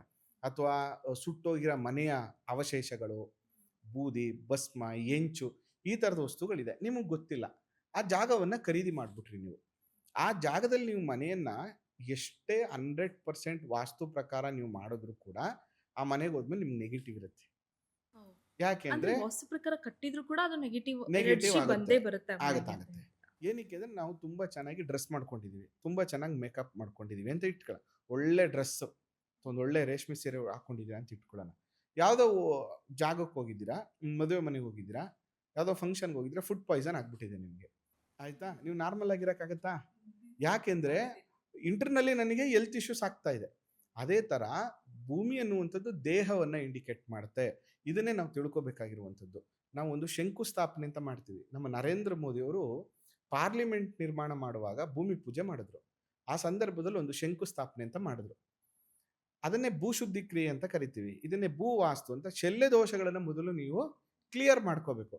ಆ ಶಲ್ಯ ದೋಷಗಳನ್ನು ಕ್ಲಿಯರ್ ಮಾಡ್ಕೊಳ್ಳದೆ ನೀವು ಎಷ್ಟೇ ಕೋಟಿ ಖರ್ಚು ಮಾಡಿ ಮನೆ ಕಟ್ಟಿದ್ರು ಆ ಮನೆಗೆ ಹೋದ್ಮೇಲೆ ನೆಗೆಟಿವಿಟಿ ಇಂಪ್ಯಾಕ್ಟ್ ಮಾಡುವಂಥದ್ದು, ಪ್ರಾಣಿಗಳು ಬಂದು ನಿಮ್ಮ ಮನೆ ಮುಂದೆ ಕೂಗುವಂಥದ್ದು, 6 ತಿಂಗಳು 8 ತಿಂಗಳು ಕಳೀತಾ ಇದ್ದಂಗೆ ಮನೆಯಲ್ಲಿರುವಂಥವ್ರಿಗೆ ಆರೋಗ್ಯದ ಸಮಸ್ಯೆಗಳು ಬರುವಂಥದ್ದು, ಫೈನಾನ್ಷಿಯಲಿ ಇಶ್ಯೂಸ್ ಬರುವಂಥದ್ದು, ಮನೆಯಲ್ಲಿ ಪದೇ ಪದೇ ಗರ್ಭಪಾತಗಳಾಗುವಂಥದ್ದು, ಈ ಥರ ಸಮಸ್ಯೆಗಳಾಗ್ತಾ ಇದೆ ಅಂದರೆ ಆ ಜಾಗ ಅವ್ರ ಮನೆಯಲ್ಲಿ ಶಲ್ಯ ದೋಷಗಳಿದೆ ಅಂತ. ಅದಕ್ಕೆ ಬ್ರಹ್ಮ ಶಲ್ಯ ದೋಷಗಳು ಅಂದ್ರೆ ಏನು ಗುರು? ಅದೇ ಶಲ್ಯ. ಹೇಳದ್ನಲ್ಲ, ಶಲ್ಯಗಳು ಅಂತಂದರೆ ಮೂಳೆಗಳಿರ್ಬೋದು, ಪ್ರಾಣಿಗಳ ಮೂಳೆ, ಮನುಷ್ಯರ ಮೂಳೆ, ಬೂದಿ, ಹೆಂಚು, ಈ ಥರದ ವಸ್ತುಗಳು. ಭೂಮಿಯ ಕೆಳಭಾಗದಲ್ಲಿದ್ದರೆ ಅದು ನಮಗೆ ತುಂಬ ಕಷ್ಟಗಳನ್ನು ಕೊಡುತ್ತೆ. ಶೆಲ್ಲೆ ಇರುವಂತಹ ಜಾಗದಲ್ಲಿ ಪರಿಹಾರಗಳನ್ನು ಭೂಶುದ್ಧಿ ಮಾಡಬೇಕು. ಭೂಶುದ್ಧಿ ಮಾಡಿ ಗೃಹ ನಿರ್ಮಾಣ ಮಾಡಲಿಲ್ಲ ಅಂದರೆ ಅನುಕೂಲ ಆಗಲ್ಲ. 3 ವಿಚಾರಗಳಲ್ಲಿ ಏನಂದರೆ, ಒಂದು ಶಂಕು ಅಂದರೆ ಆತ್ಮ. ಬ್ರಹ್ಮ ಹೇಳ್ತಾನೆ ವಾಸ್ತುಪುರುಷನಿಗೆ, ನಿನ್ನ ನಾಭಿಯಲ್ಲಿ ಬಂದು ನಾನು ವಾಸವನ್ನು ಮಾಡ್ತೇನೆ ಅಂತ. ಅದಕ್ಕೆ ನಾಭಿ ಸ್ಥಾನವನ್ನು ಖಾಲಿ ಬಿಡಬೇಕು ಅಂತ. ಬ್ರಹ್ಮಸ್ಥಾನದಲ್ಲಿ ಪಿಲ್ಲರ್ ಬರಬಾರ್ದು, ಕಾಲಂ ಬರಬಾರ್ದು, ಸಂಪು ಬರಬಾರ್ದು, ಹಳ್ಳ ಬರಬಾರ್ದು. ಈ ರೀತಿಯಾಗಿ ಗೃಹ ನಿರ್ಮಾಣ ಮಾಡ್ಕೋಬೇಕು. ಅಂದರೆ ಹೊಟ್ಟೆ ಎಷ್ಟು ಚೆನ್ನಾಗಿರುತ್ತೋ ನಾವು ಆರೋಗ್ಯವಾಗಿರ್ತೀವಿ ಅಂತ. ಅದಕ್ಕೆ ಅದು ಆತ್ಮ. ಮತ್ತು ಮನೆಗೆ ಒಂದು ಆಯ ಅಂತ ಇರುತ್ತೆ. ಆಯ ಇಟ್ ಈಸ್ ವೆರಿ ಇಂಪಾರ್ಟೆಂಟ್. ಒಂದು ಮನೆ ಕಟ್ಟುವಾಗ ನೀವು ಆಯ ಉಲ್ಟಾ ಮಾಡಿಬಿಟ್ರೆ, ಆಯ ಸರಿಯಾಗಿ ಮಾಡಿಲ್ಲ ಅಂದ್ರೂ ಅದರಲ್ಲಿ ನಿಮಗೆ ಕಷ್ಟಗಳು ಬರುತ್ತೆ. ಅದರಲ್ಲಿ ಧನ ಋಣ ಅಂತೆಲ್ಲ ಇರುತ್ತೆ. ಅಂದರೆ ನಿನ್ನ ಸಂಪಾದನೆ ಎಷ್ಟಿರುತ್ತೆ ಮತ್ತು ನಿನ್ನ ಖರ್ಚು ಎಷ್ಟಿರುತ್ತೆ ಮತ್ತು ಯಜಮಾನನಿಗೂ ಆ ಮನೆ ನಕ್ಷತ್ರಕ್ಕೂ ಸಾಲಾವಳಿ ಹೊಂದಾಣಿಕೆ ಬರ್ತಾ ಇದೆಯಾ, ಇವೆಲ್ಲ ನೋಡ್ಬೇಕಾಗ್ತದೆ ನಾವು. ಈಗ ಗಂಡ ಹೆಂಡ್ತಿಗೆ ಹೇಗೆ ಅಂದರೆ ಹುಡುಗ ಹುಡುಗಿಗೆ ಹೇಗೆ ಸಾಲಾವಳಿ ಮ್ಯಾಚಿಂಗ್ ಮಾಡ್ತೀವೋ, ನೀನು ಆಯ ಇಡ್ತಾ ಇರುವಂತಹ ಗೃಹದ ನಕ್ಷತ್ರಕ್ಕೂ ಮತ್ತು ಯಜಮಾನನಿಗೂ ನಕ್ಷತ್ರ ಹೊಂದಾಣಿಕೆಯನ್ನು ಮಾಡಬೇಕು. ಅದು ಮ್ಯಾಚ್ ಆಗಿಲ್ಲ ಅಂದರೂ ಕೂಡ ನಿಮಗೆ ಸಮಸ್ಯೆಗಳಾಗಿ ಬರ್ತದೆ. ಮತ್ತು ಆಪೋಸಿಟ್ ಆಯಗಳನ್ನು ಇಡಬಾರ್ದು. ಈಗ ಎಕ್ಸಾಂಪಲ್, ಅವರು ಪೂರ್ವ ದಿಕ್ಕಲ್ಲಿ ಅವರು ಋಷಭಾಯ ಇಟ್ಬಿಟ್ರೆ ಅವ್ರ ಮನೆಯೆಲ್ಲ ನೀವು ಎಷ್ಟೇ ಚೆನ್ನಾಗಿ ಮನೆ ಕಟ್ಟಿದ್ರು ಪ್ರಾಬ್ಲಮ್ ಆಗಿಬಿಡುತ್ತೆ. ಆ ಥರ. ಅದಕ್ಕೆ ಆಯ ಅನ್ನುವಂಥದ್ದು ಪ್ರಾಣ ಅಂತ ಕರಿತೀವಿ. ಒಂದು ಮನೆಗೆ ಪ್ರಾಣ ಅದು. ಇನ್ನೊಂದು ಬಂದು ಕಟ್ಟಡ. ಕಟ್ಟಡವನ್ನು ದೇಹ ಅಂತ ಕರಿತೀವಿ. ಈ ಮೂರನ್ನು ಸರಿಯಾದ ರೀತಿ ಕ್ರಮದಲ್ಲಿ ನೀವು ಗೃಹ ನಿರ್ಮಾಣ ಮಾಡಿದ್ರೆ ಅದರಿಂದ ಅತ್ಯಂತ ಶುಭ ಫಲಗಳು ನಿಮಗೆ ಪ್ರಾಪ್ತಿಯಾಗುತ್ತೆ. ಇನ್ನೊಂದು ಬಂದು ಭೂಮಿ ವಾಸ್ತು ಅಂತ ಬಂದಾಗ ಗಾಳಿ ಬೆಳಕು, ಈ ಮನೆಗೆ ಪ್ರಾಪರ್ ಗಾಳಿ ಬೆಳಕು ಬರ್ತಾ ಇದೆಯಾ, ಅಥವಾ ಉತ್ತರ ಮತ್ತು ಪೂರ್ವ ತಗ್ಗಿರಬೇಕು, ದಕ್ಷಿಣ ಮತ್ತು ಪಶ್ಚಿಮ ಎತ್ತರ ಇರಬೇಕು, ಅಥವಾ ಫ್ಲಾಟ್ ಇರಬೇಕು. ಇದೆಲ್ಲವನ್ನ ಗಮನಿಸುವಂಥದ್ದನ್ನ ನಾವು ಪ್ರಕೃತಿ ವಾಸ್ತು ಅಂತ ಕರಿತೀವಿ. ಎರಡನೇದು ಬಂದು ಕಟ್ಟಡ ವಾಸ್ತು. ಈಗ ನೀವು ಪ್ಲಾನ್ ಕರೆಕ್ಷನ್ಸ್ ಮಾಡ್ತಿರಲ್ಲ, ಅಡಿಗೆ ಮನೆಯಲ್ಲಿ ಇರಬೇಕು, ಆಗ್ನೇಯದಲ್ಲಿ ಅಡಿಗೆ ಮನೆ, ವಾಯುವ್ಯದಲ್ಲಿ ಅಡಿಗೆ ಮನೆ, ಇವೆಲ್ಲ ಕರೆಕ್ಷನ್ಸ್ ಮಾಡ್ತಿರಲ್ಲ, ಇದನ್ನ ನಾವು ಗೃಹ ವಾಸ್ತು ಅಂತ ಕರಿತೀವಿ. ಇನ್ನೊಂದು ಬಂದು ಯಾನ ವಾಸ್ತು. ಯಾನ ವಾಸ್ತು ಅಂತಂದ್ರೆ ನೀವು ಓಡಾಡುವಂತಹ ವೆಹಿಕಲ್ ಇಂದ ಹಿಡಿದು, ಫ್ಲೈಟ್ ಇಂದ ಹಿಡಿದು ಯಾನ ಉಪಯೋಗಿಸುವಂತ ಅಂದ್ರೆ ವೆಹಿಕಲ್ಸ್. ವೆಹಿಕಲ್ಸ್, ಇದಕ್ಕೆ ಸಂಬಂಧಪಟ್ಟದ್ದು ಕೂಡ ವಾಸ್ತು ಇದೆ. ಇನ್ನೊಂದು ಬಂದು ಶಯನ ವಾಸ್ತು ಅಂತ. ಈಗ ನಾವು ಇಲ್ಲೊಂದು ಚೇರಲ್ಲಿ ಕೂತಿದೀವಿ, ಇದರಲ್ಲಿ ಒಂದೇ ಒಂದು ಇಂಚ್ ವ್ಯತ್ಯಾಸ ಆದ್ರೂ ಅಳ್ಳಾಡುತ್ತೆ, ಸರಿಯಾಗಿ ಕೂತ್ಕೊಳ್ಳೋಕ್ಕಾಗಲ್ಲ, ಕಂಫರ್ಟಬಲ್ ಒಂದು ಕಾಲ ಏರುಪೇರು ಆದ್ರೂ ವ್ಯತ್ಯಾಸ ಉಂಟಾಗ್ತದೆ, ಆಗ್ಬಿಡುತ್ತೆ ಕಂಫರ್ಟಬಲ್ ಕೊಡೋದಿಲ್ಲ. ಅಲ್ವಾ. ಅದಕ್ಕೆ ಮಲಗುವಂತಹ ಮಂಚ, ಕೂರುವಂತಹ ಚೇರು, ಊಟ ಮಾಡುವಂತಹ ಟೇಬಲ್ಸ್ಗಳು, ಓದುವಂತಹ ಟೇಬಲ್ಸ್ಗಳು, ಇದೆಲ್ಲದಕ್ಕೂ ಒಂದು ವಾಸ್ತು ಇರುತ್ತೆ. ಇದನ್ನೇ ನಾವು ಶಯನ ವಾಸ್ತು ಅಂತ ಕರಿತೀವಿ. ಈ ರೀತಿಯಾಗಿ ನಮ್ಮ ಋಷಿಮುನಿಗಳು 4 ವಿಂಗಡಣೆಯನ್ನು ಮಾಡಿ ವಾಸ್ತುಶಾಸ್ತ್ರವನ್ನು ನಮಗೆ ತಿಳಿಸ್ಕೊಟ್ಟಿದ್ದಾರೆ. ಅದಕ್ಕೆ ವಾಸ್ತುವನ್ನು ಎಲ್ಲರೂ ಪರಿಹಾರಕ್ಕೋಸ್ಕರ ಮಾಡಬೇಡಿ. ತಮಾಷೆ ಏನಂದರೆ, ಗುರುಗಳ ಈ ಮನೆಗೆ ಬಂದ್ವಿ, ಮನೆ ಕಟ್ಟಿದ್ವಿ, ನಮ್ಮ ಹತ್ರ ಒಂದು ಮನೆ ಕಟ್ಟೋಷ್ಟು ದುಡ್ಡಿತ್ತು. ಬಟ್ ನಮ್ಮ ಮೇಸ್ತ್ರಿ ಹೇಳಿದ್ರು, ಮೇಡಮ್ ಮೇಲ್ಗಡೆ ಮನೆನೂ ಕಟ್ಬಿಡಿ, ನಿಮಗೆ ಬಾಡಿಗೆ ಕೊಟ್ಟರೆ 15,000 ರೂಪಾಯಿ EMI ಕಟ್ಕೋಬೋದಲ್ಲ ಅಂತ. ಬಟ್ ಅವ್ರು EMI ಬಾಡಿಗೆ ಬರೋದು 15,000, ಬಟ್ ಅವ್ರು ಒಂದು 25-30 ಲಕ್ಷ ಎಕ್ಸ್ಟ್ರಾ ಸಾಲ ಮಾಡಿರ್ತಾರೆ. ಅದಕ್ಕೆ ಬಡ್ಡಿ ಲೆಕ್ಕ ಹಾಕೊಂಡ್ರೆ ಇಲ್ಲಿ ಬರ್ತಾರೆ 15,000 ಏನಕ್ಕೂ ಸಾಕಾಗ್ತಿಲ್ಲ. ಬಡ್ಡಿಗೆ ಹೋಗ್ತಿರತ್ತ, ಒಂದಷ್ಟು ಕೈ ಸಾಲ ಮಾಡಿರ್ತಾರೆ. ಗುರುಗಳೇ ಮನೆಗೆ ಬಂದ್ಮೇಲೆ ನಮ್ಗೆ ಒಳ್ಳೇದೇ ಆಗ್ತಿಲ್ಲ, ನೀವೇನಾದ್ರೂ ಒಂದು ಪರಿಹಾರ ಯಂತ್ರ ಏನೋ ಒಂದು ವಾಸ್ತು ರೆಮಿಡಿ ಮಾಡಿಬಿಡಿ, ನಮ್ಗೆ ಒಳ್ಳೇದಾಗಂಗೆ ಮಾಡಿಕೊಡಿ ಅಂತ ಹೇಳ್ತಾರೆ. ನಾನು ಹೇಳೋದು, ನಿಮ್ಮ ಪ್ಲಾನೇ ಸರಿ ಇಲ್ಲ. ಫಸ್ಟ್ ಆಫ್ ಆಲ್ ನೀವು ಬಜೆಟ್ ಮೀರಿ ಕೈ ಸಾಲ ಮಾಡಿದ್ದೀರಾ. ಇದರಿಂದ ಮನೆ ಚೇಂಜ್ ಮಾಡೋದ್ರಿಂದ ಏನು, ಅಥವಾ ಪರಿಹಾರ ಮಾಡೋದ್ರಿಂದ ವರ್ಕ್ ಆಗಲ್ಲ. ಈಗ ನಿಮ್ಗೆ 1 ಕೋಟಿ ಸಾಲ ಆಗಿದೆಯಮ್ಮ, ನಾನು ಯಾವುದೋ ನಾರ್ತ್ ಈಸ್ಟಲ್ಲೋ ಅಥವಾ ನಾರ್ತಲ್ಲೋ ಯಾವುದೋ ಒಂದು ವಸ್ತುವನ್ನು ಇಟ್ಟ ತಕ್ಷಣ ನಿಮ್ಮ ಮನೆ ಪ್ರಾಬ್ಲಮ್ ಹೆಂಗೆ ಸಾಲ್ವ್ ಆಗ್ಬಿಡುತ್ತೆ? ಕರೆಕ್ಟ್ ಅಲ್ವಾ? ವಾಸ್ತುವನ್ನು ಸರಿಯಾಗಿ ಅರ್ಥ ಮಾಡ್ಕೋಬೇಕು. ವಾಸ್ತುಗೆ ಎಕ್ಸಾಂಪಲ್, ನೀವು ಮನೇಲಿದ್ದೀರಾ, ಮನೆಯಿಂದ ನಿಮಗೆ ನೆಗೆಟಿವ್ಸ್ ಇಂಪ್ಯಾಕ್ಟ್ ಆಗ್ತಾ ಇದೆ. ಈಗ ನೀವು ಡೈಲಿ ಸ್ಕೂಲ್ಗೆ ಹೋಗಬೇಕು ಅಥವಾ ಕಾಲೇಜ್ಗೆ ಹೋಗಬೇಕು ಅಥವಾ ಯಾವುದೋ ಒಂದು ವರ್ಕ್ ಸ್ಟೇಷನ್ ಕೆಲಸ ಮಾಡ್ಲಿಕ್ಕೆ ಹೋಗಬೇಕು. ನಿಮ್ಗೆ ಏನಾಗ್ತಾ ಇದೆ, ಕಣ್ಣು ಬ್ಲರ್ ಆಗ್ತಾ ಇದೆ. ಕರೆಕ್ಟ್ ಅಲ್ವಾ? ಈಗ ನಾನು ಏನು ಮಾಡಬೇಕು, ನಿಮಗೆ ಆ ಕಣ್ಣು ಬ್ಲರ್ ಆಗಿರೋದನ್ನ ಕ್ಲಿಯರ್ ಮಾಡಬೇಕು. ನಾನು ನಿಮ್ಗೊಂದು ಕನ್ನಡಕ ಕೊಡ್ತೀನಿ. ಆ ಕನ್ನಡಕ ಹಾಕೊಂಡ ತಕ್ಷಣ ಏನಾಯ್ತು, ಆ ಬ್ಲರ್ನೆಸ್ ಸ್ವಲ್ಪ ಹೋಯ್ತು. ಕ್ಲಿಯರ್ ಆಗುತ್ತೆ. ಆದ್ರೆ ವರ್ಕ್ ಸ್ಟೇಷನ್ಗೆ ಯಾರು ಹೋಗ್ಬೇಕು? ನಾನೇ ಹೋಗ್ಬೇಕು. ನೀವೇ. ಓದೋದು ಯಾರು ಓದಬೇಕು? ನಾನೇ ನೀವೇ ಓದಬೇಕು. ಅಂದ್ರೆ ನಿಮ್ಗೆ ಆಗ್ತಾ ಇರುವ ಸಮಸ್ಯೆಯನ್ನ ನಾನು ಸಾಲ್ವ್ ಮಾಡ್ಕೊಡ್ತೀನಿ, ಕೆಲಸ ನೀವೇ ಮಾಡಬೇಕು. ಹಂಗೆ ನಿಮಗೆ ವಾಸ್ತುವಿನ ಡಿಫೆಕ್ಟ್ ಇಂದ ಏನೋ ಒಂದು ಸಮಸ್ಯೆ ಆಗ್ತಾ ಇದೆ ಅಂದ್ರೆ ಆ ಸಮಸ್ಯೆಗೆ ಪರಿಹಾರಗಳನ್ನ ನಾನು ಮಾಡ್ಕೊಡ್ತೀನಿ. ಆದ್ರೆ ನಿಮ್ಮ ಎಫರ್ಟ್ ಹಾಕಿದಾಗ ಮಾತ್ರ ಸಕ್ಸಸ್ ಆಗುತ್ತೆ. ಇದನ್ನ ನಾವು ಸರಿಯಾದ ರೀತಿಯಲ್ಲಿ ಅರ್ಥ ಮಾಡ್ಕೋಬೇಕು. ಇಲ್ಲ ಅಂದ್ರೆ ಏನಾಗ್ಬಿಡುತ್ತೆ, ಯಾವ ಗುರುಗಳು ಕರೆಸ್ತೋ ಇದನ್ನ ಹೊಡೆದಾಕಿ ಅಂದ್ರು, ಅದನ್ನ ಹೊಡೆದಾಕಿ ಅನ್ನುವಂಥ ಪದ ಯಾವಾಗ ಬರುತ್ತೆ, ನೀವು ಸರಿಯಾಗಿ ಮಾಡದೇ ಇರೋದಕ್ಕೆ ಹೊಡೆದಾಕಿ ಅಂತ ಹೇಳ್ತಾ ಇದೀವಿ ನಾವು. ನೀವು ಸರಿಯಾಗಿ ಮಾಡ್ಕೊಂಡ್ರೆ ಯಾಕೆ ಹೊಡೆದಾಕಿ ಅಂತ ಹೇಳ್ತೀವಿ ನಾವು? ಅದಕ್ಕೆ ನಾನು ಯಾವಾಗ್ಲೂ, ನೀವು ಟೈಮ್ ಸ್ಪೆಂಡ್ ಮಾಡಬೇಕಾಗಿರೋದು ಎಲ್ಲಿ? ಈಗ ನಮ್ಮ ಕನ್ನಡ ಸಿನಿಮಾ ಬಗ್ಗೆ ಮಾತಾಡೋಣ ಒಂಚೂರು. ತುಂಬ ಸಿನಿಮಾಗಳು ಫೇಲ್ಯೂರ್ ಆಗ್ತಾ ಇದೆ, ಕರೆಕ್ಟಾ? ಅಥವಾ ತುಂಬ ಜನ ಸಿನಿಮಾ ನೋಡಲಿಕ್ಕೆ ಬರ್ತಾ ಇಲ್ಲ. ಕಾರಣಗಳು OTT ಅಂತಾನೋ ಮತ್ತೊಂದು ಏನೋ ಹೇಳ್ತೀವಿ. ಆದರೆ ಮೂಲ ಕಾರಣ ಏನು? ಒಂದು ಸ್ಟ್ರಾಂಗ್ ಆಗಿಲ್ಲದೆ ಇರುವಂತಹ ಒಂದು ಸ್ಕ್ರಿಪ್ಟ್, ಕರೆಕ್ಟಾ? ಅದು ಒಂದು ಒಳ್ಳೆ ಸ್ಕ್ರಿಪ್ಟು ರೆಡಿ ಆದರೆ, ಅಂದರೆ ನೀವು ಶೂಟಿಂಗಿಗೆ ಟೈಮ್ ಸ್ಪೆಂಡ್ ಮಾಡುವಂಥದ್ದನ್ನು ಅಥವಾ ಶೂಟಿಂಗಿಗೆ ಖರ್ಚು ಮಾಡುವಂಥ ಹಣವನ್ನು ನೀವು ಸ್ಕ್ರಿಪ್ಟ್ಗೋಸ್ಕರ, ಒಳ್ಳೆ ರೈಟ್ರಿಗೋಸ್ಕರ ನೀವು ಟೈಮ್ ಸ್ಪೆಂಡ್ ಮಾಡಿದ್ರೆ ಒಂದು ಒಳ್ಳೆ ಕತೆ ಆಗುತ್ತೆ. ಆಗ ಸಿನಿಮಾ ಚೆನ್ನಾಗಿ ಆಗೇ ಆಗುತ್ತೆ, ಕರೆಕ್ಟ್ ಅಲ್ವಾ? ಒಳ್ಳೆ ಅಡುಗೆ ಮಾಡೋದು ನಮ್ಮ ಕೆಲಸ, ಆಮೇಲೆ ಜನ ಬಂದು ಊಟ ಮಾಡಿ ಅದು ಚೆನ್ನಾಗಿದೆ ಅಂತ ಹೇಳ್ತಾರೆ. ಅದೇ ಥರ ವಾಸ್ತುವಲ್ಲಿ ಕೂಡ ನೀವು ಕನ್ಸ್ಟ್ರಕ್ಷನಲ್ಲಿ ಯಾವುದೋ ಒಂದು ಗೋಡೆ ಇಂಟೀರಿಯರ್ ಮಾಡಲಿಕ್ಕೋಸ್ಕರ ನೀವು 50 ಲಕ್ಷ ಖರ್ಚು ಮಾಡೋಕೆ ರೆಡಿ ಇರ್ತೀರಾ. ಆದರೆ ಒಬ್ಬರು ಒಳ್ಳೆ ವಾಸ್ತು ಕನ್ಸಲ್ಟೆಂಟ್ ಹತ್ರ ಮನೆ ಕಟ್ಟಲಿಕ್ಕಿಂತ ಮುಂಚೆ ಆ ವಾಸ್ತು ಕರೆಕ್ಷನ್ನು, ಪ್ಲ್ಯಾನ್ ಕರೆಕ್ಷನ್ ಮಾಡಲಿಕ್ಕೆ ಒಂದು 10 ಪೇಪರ್ನ ಹರಿದಾಕಿ, ಏನೂ ತೊಂದರೆ ಇಲ್ಲ. ಆದರೆ ಪ್ಲ್ಯಾನ್ ಕರೆಕ್ಷನನ್ನು ಸರಿಯಾಗಿ ನೀವು ಮಾಡಿಕೊಂಡ್ರೆ ಮನೆ ವಾಸ್ತುವನ್ನು ಒಡೆಯುವಂಥ ಅವಶ್ಯಕತೆಯೂ ಇಲ್ಲ, ಮನೆಗೆ ಹೋದ್ಮೇಲೆ ಪರಿಹಾರ ಮಾಡೋ ಅವಶ್ಯಕತೆಯೂ ಇಲ್ಲ. ಅದಕ್ಕೋಸ್ಕರ ಬೇಸಿಕ್ ಆಗಿ ಪ್ಲ್ಯಾನ್ ಕರೆಕ್ಷನ್ನು, ಭೂಮಿಯನ್ನು ಸೆಲೆಕ್ಟ್ ಮಾಡುವ ವಿಷಯದಲ್ಲಿ ನೀವು ಕರೆಕ್ಟ್ ನಿರ್ಧಾರ ತಗೊಂಡ್ರೆ 100% ಒಳ್ಳೆಯದು. ಇವಾಗ ಕಟ್ಟೋವಂಥವ್ರು, ಸೈಟ್ ತಗೊಂಡು ಮನೆ ಕಟ್ಟೋವಂಥವ್ರು ವಾಸ್ತು ನೋಡ್ತಾರೆ, ವಾಸ್ತು ಎಕ್ಸ್ಪರ್ಟ್ನ ಕರೆಸ್ತಾರೆ, ಕಟ್ಬೋದು. ಈಗ ಆಲ್ರೆಡಿ ಬ್ಯಾಂಗ್ಳೂರಲ್ಲಿ ನೋಡಿದ್ರೆ ಬರೀ ಬಿಲ್ಡಿಂಗ್ಸ್ಗಳೇ ಜಾಸ್ತಿ ಇದೆ.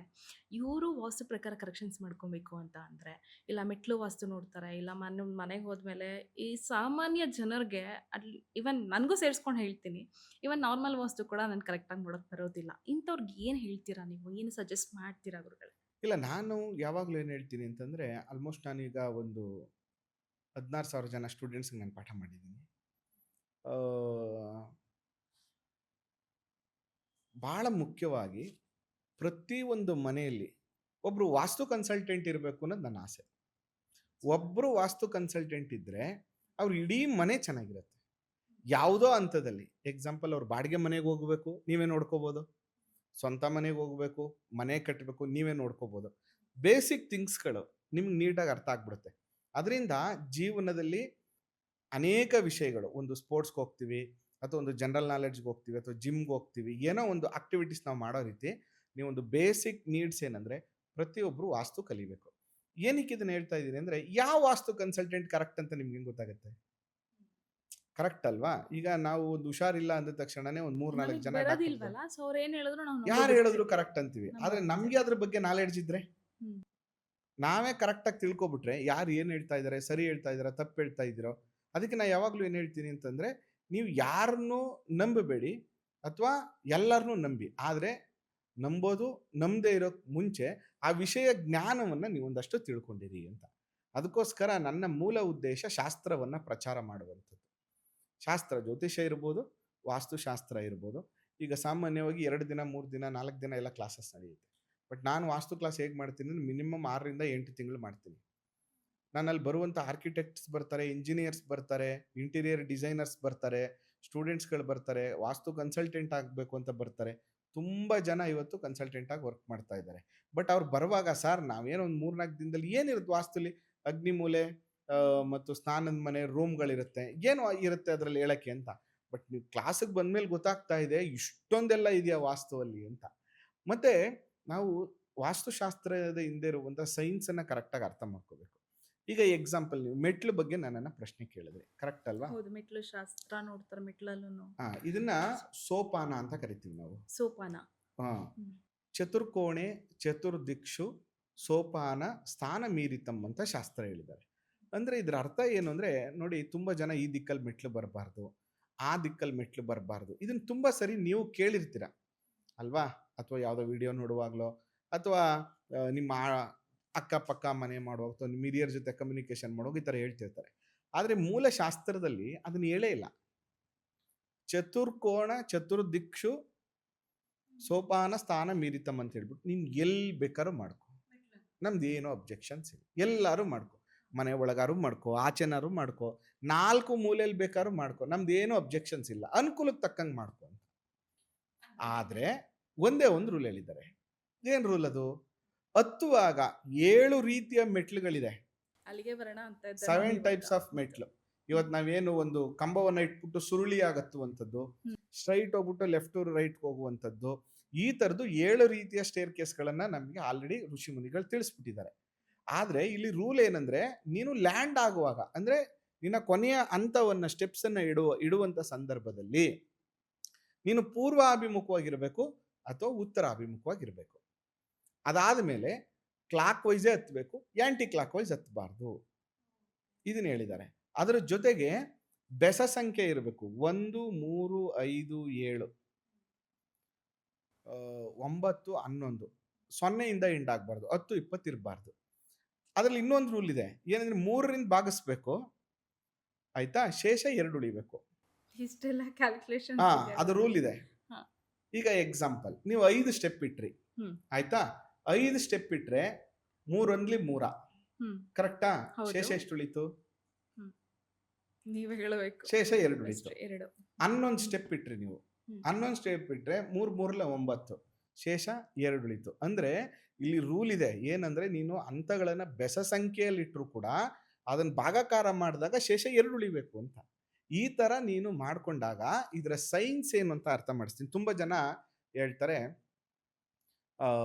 ಲಾಭ ನಷ್ಟ ಅಂತ ಹೇಳ್ತಾರೆ. 1 ಹತ್ತಿದ್ರೆ ಲಾಭ, 2 ಹತ್ತಿದ್ರೆ ನಷ್ಟ, ಈ ತರ. ಮತ್ತೆ ಮನೆ ಮುಂದ್ಗಡೆ ಎಂಟ್ರೆನ್ಸ್ ಡೋರ್ ಇರುತ್ತಲ್ಲ, ಅಲ್ಲಿ ಕೂಡ 1 ಇರಬೇಕು, 2 ಇರಬೇಕು, 3 ಇರಬೇಕು. ಅಯ್ಯೋ, ನಷ್ಟದಲ್ಲಿ ಮನೆ ಒಳಗಡೆ ಹೋಗ್ತಾ ಇದ್ದೀರಾ, ಲಾಭದಲ್ಲಿ ನಷ್ಟ ಒಳಗೆ ಹೋಗ್ತಾ ಇದ್ದೀರಿ, ಇದೆಲ್ಲ ಜನಕ್ಕೆ ಹೇಳ್ತಾ ಇರ್ತಾರೆ. ಬಟ್ ಅದಲ್ಲ ಸೈನ್ಸ್. ಸೈನ್ಸ್ ಏನು, ನಮ್ಮ ಋಷಿ ಮುನಿಗಳು ಏನು ಹೇಳಿದ್ರು, ಯಾಕೆ ಹೇಳಿದ್ದಾರೆ ಇದನ್ನ ಅಂತ ನಾವು ಅರ್ಥ ಮಾಡ್ಕೊಳ್ಳೋಣ. ಈಗ 2 ಫೀಟ್ ಇದೆ ಅಂತ ಇಟ್ಕೊಳ್ಳೋಣ. ಆ 2 ಫೀಟಲ್ಲಿ 2 ಸ್ಟೆಪ್ಪನ್ನು ಇಡ್ಬೇಕು ನಾವು. ಆಗ ಅದ್ರ ಎತ್ತರ ಎಷ್ಟಾಯ್ತು? 1 ಫೀಟ್ 1 ಫೀಟ್ ಆಯ್ತು, ಕರೆಕ್ಟ್ ಅಲ್ವಾ? ಅದೇ 2 ಫೀಟ್ ಎತ್ತರ ಇರೋಂಥ ಜಾಗದಲ್ಲಿ 3 ಸ್ಟೆಪ್ ಇಟ್ವಿ ಅಂತ ಇಟ್ಕೊಳ್ಳೋಣ. ಹಾಗಾದ್ರೆ ಎತ್ತರ ಎಷ್ಟಾಯ್ತು? ಆಲ್ಮೋಸ್ಟ್ 6ರಿಂದ 7 ಇಂಚ್ ಆಯ್ತು. ಹಾಗಾದ್ರೆ ನಿಮಗೆ 1 ಫೀಟ್ ಎತ್ತರ ಇರುವಂತಹ ಸ್ಟೆಪ್ಸ್ನ ಹತ್ತಕ್ಕೆ ಈಜಿನ, ಅಥವಾ 6 ಅಥವಾ 7 ಇಂಚ್ ಇರುವಂತಹ ಸ್ಟೆಪ್ಸ್ನ ಹತ್ತಕ್ಕೆ ಈಜಿನ?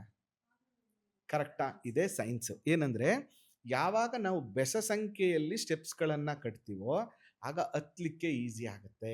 ಆ ಕಾರಣಕ್ಕೆ ಬೆಸ ಸಂಖ್ಯೆಯಲ್ಲಿ ಇಡಿ ಎಂದ್ರು. ನೀವು ಯಾವಾಗ ಹೈಟನ್ನು ಜಾಸ್ತಿ ಮಾಡ್ತೀರೋ ಬರೀ ಹತ್ತೋದಕ್ಕಷ್ಟೇ ಈಸಿ ಆಗತ್ತೆ, ಶಾಸ್ತ್ರ ಇಲ್ಲ ಇದರಲ್ಲಿ. ಶಾಸ್ತ್ರನೇ ಅದು. ಹೇಗೆ ಶಾಸ್ತ್ರ ಅಂದ್ರೆ ನೀವು ಆ ತರ ಇಟ್ಟಾಗ ನೋಡಿ, ನೀವು 1 ಫೀಟ್ 1 ಫೀಟ್ ಇದ್ದಾಗ ಏನಾಗುತ್ತೆ, ನೀವು ಪ್ರೆಷರ್ ಮಾಡಿ ಹತ್ತುತ್ತೀರಾ.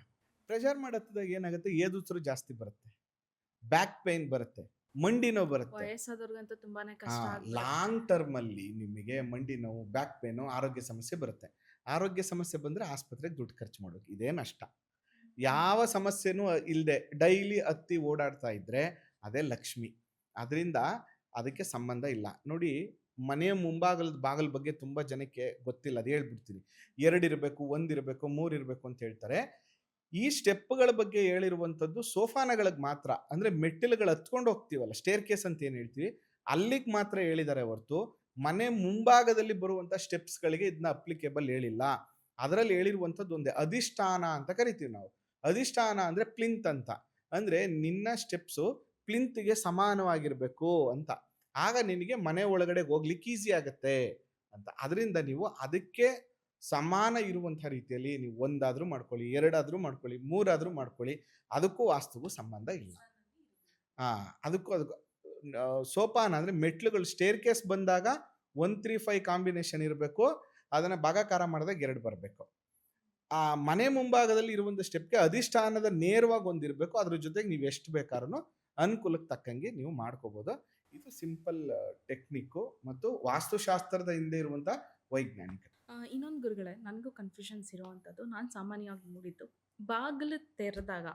ಬಾಗಿಲನ್ನ ತೆರೆದಾಗ ಹೊಸ್ತಿಲಿಂದ ಆಚೆ ತೆರೆದಾಗ ಅದು ರೈಟಿಗೆ ಬರಬೇಕಾ ಇಲ್ಲ ಲೆಫ್ಟಿಗೆ ಬರಬೇಕಾ, ಇಲ್ಲ ಮನೆ ಒಳಗಡೆ ನಿಂತು ತೆಗೆದಾಗ ಅದು ರೈಟಿಗೆ ಬರಬೇಕಾ ಇಲ್ಲ ಲೆಫ್ಟಿಗೆ ಬರಬೇಕಾ? ನೋಡಿ, ಮನೆ ಒಳಗಡೆ ಸ್ಟೇರ್ ಕೇಸ್ ಅಂತ ಬಂದಾಗ ಇಲ್ಲಿ ಮುಖ್ಯ ದ್ವಾರ ನಿರ್ಣಯ ಅಂತ ಹೇಳಿದ್ದಾರೆ.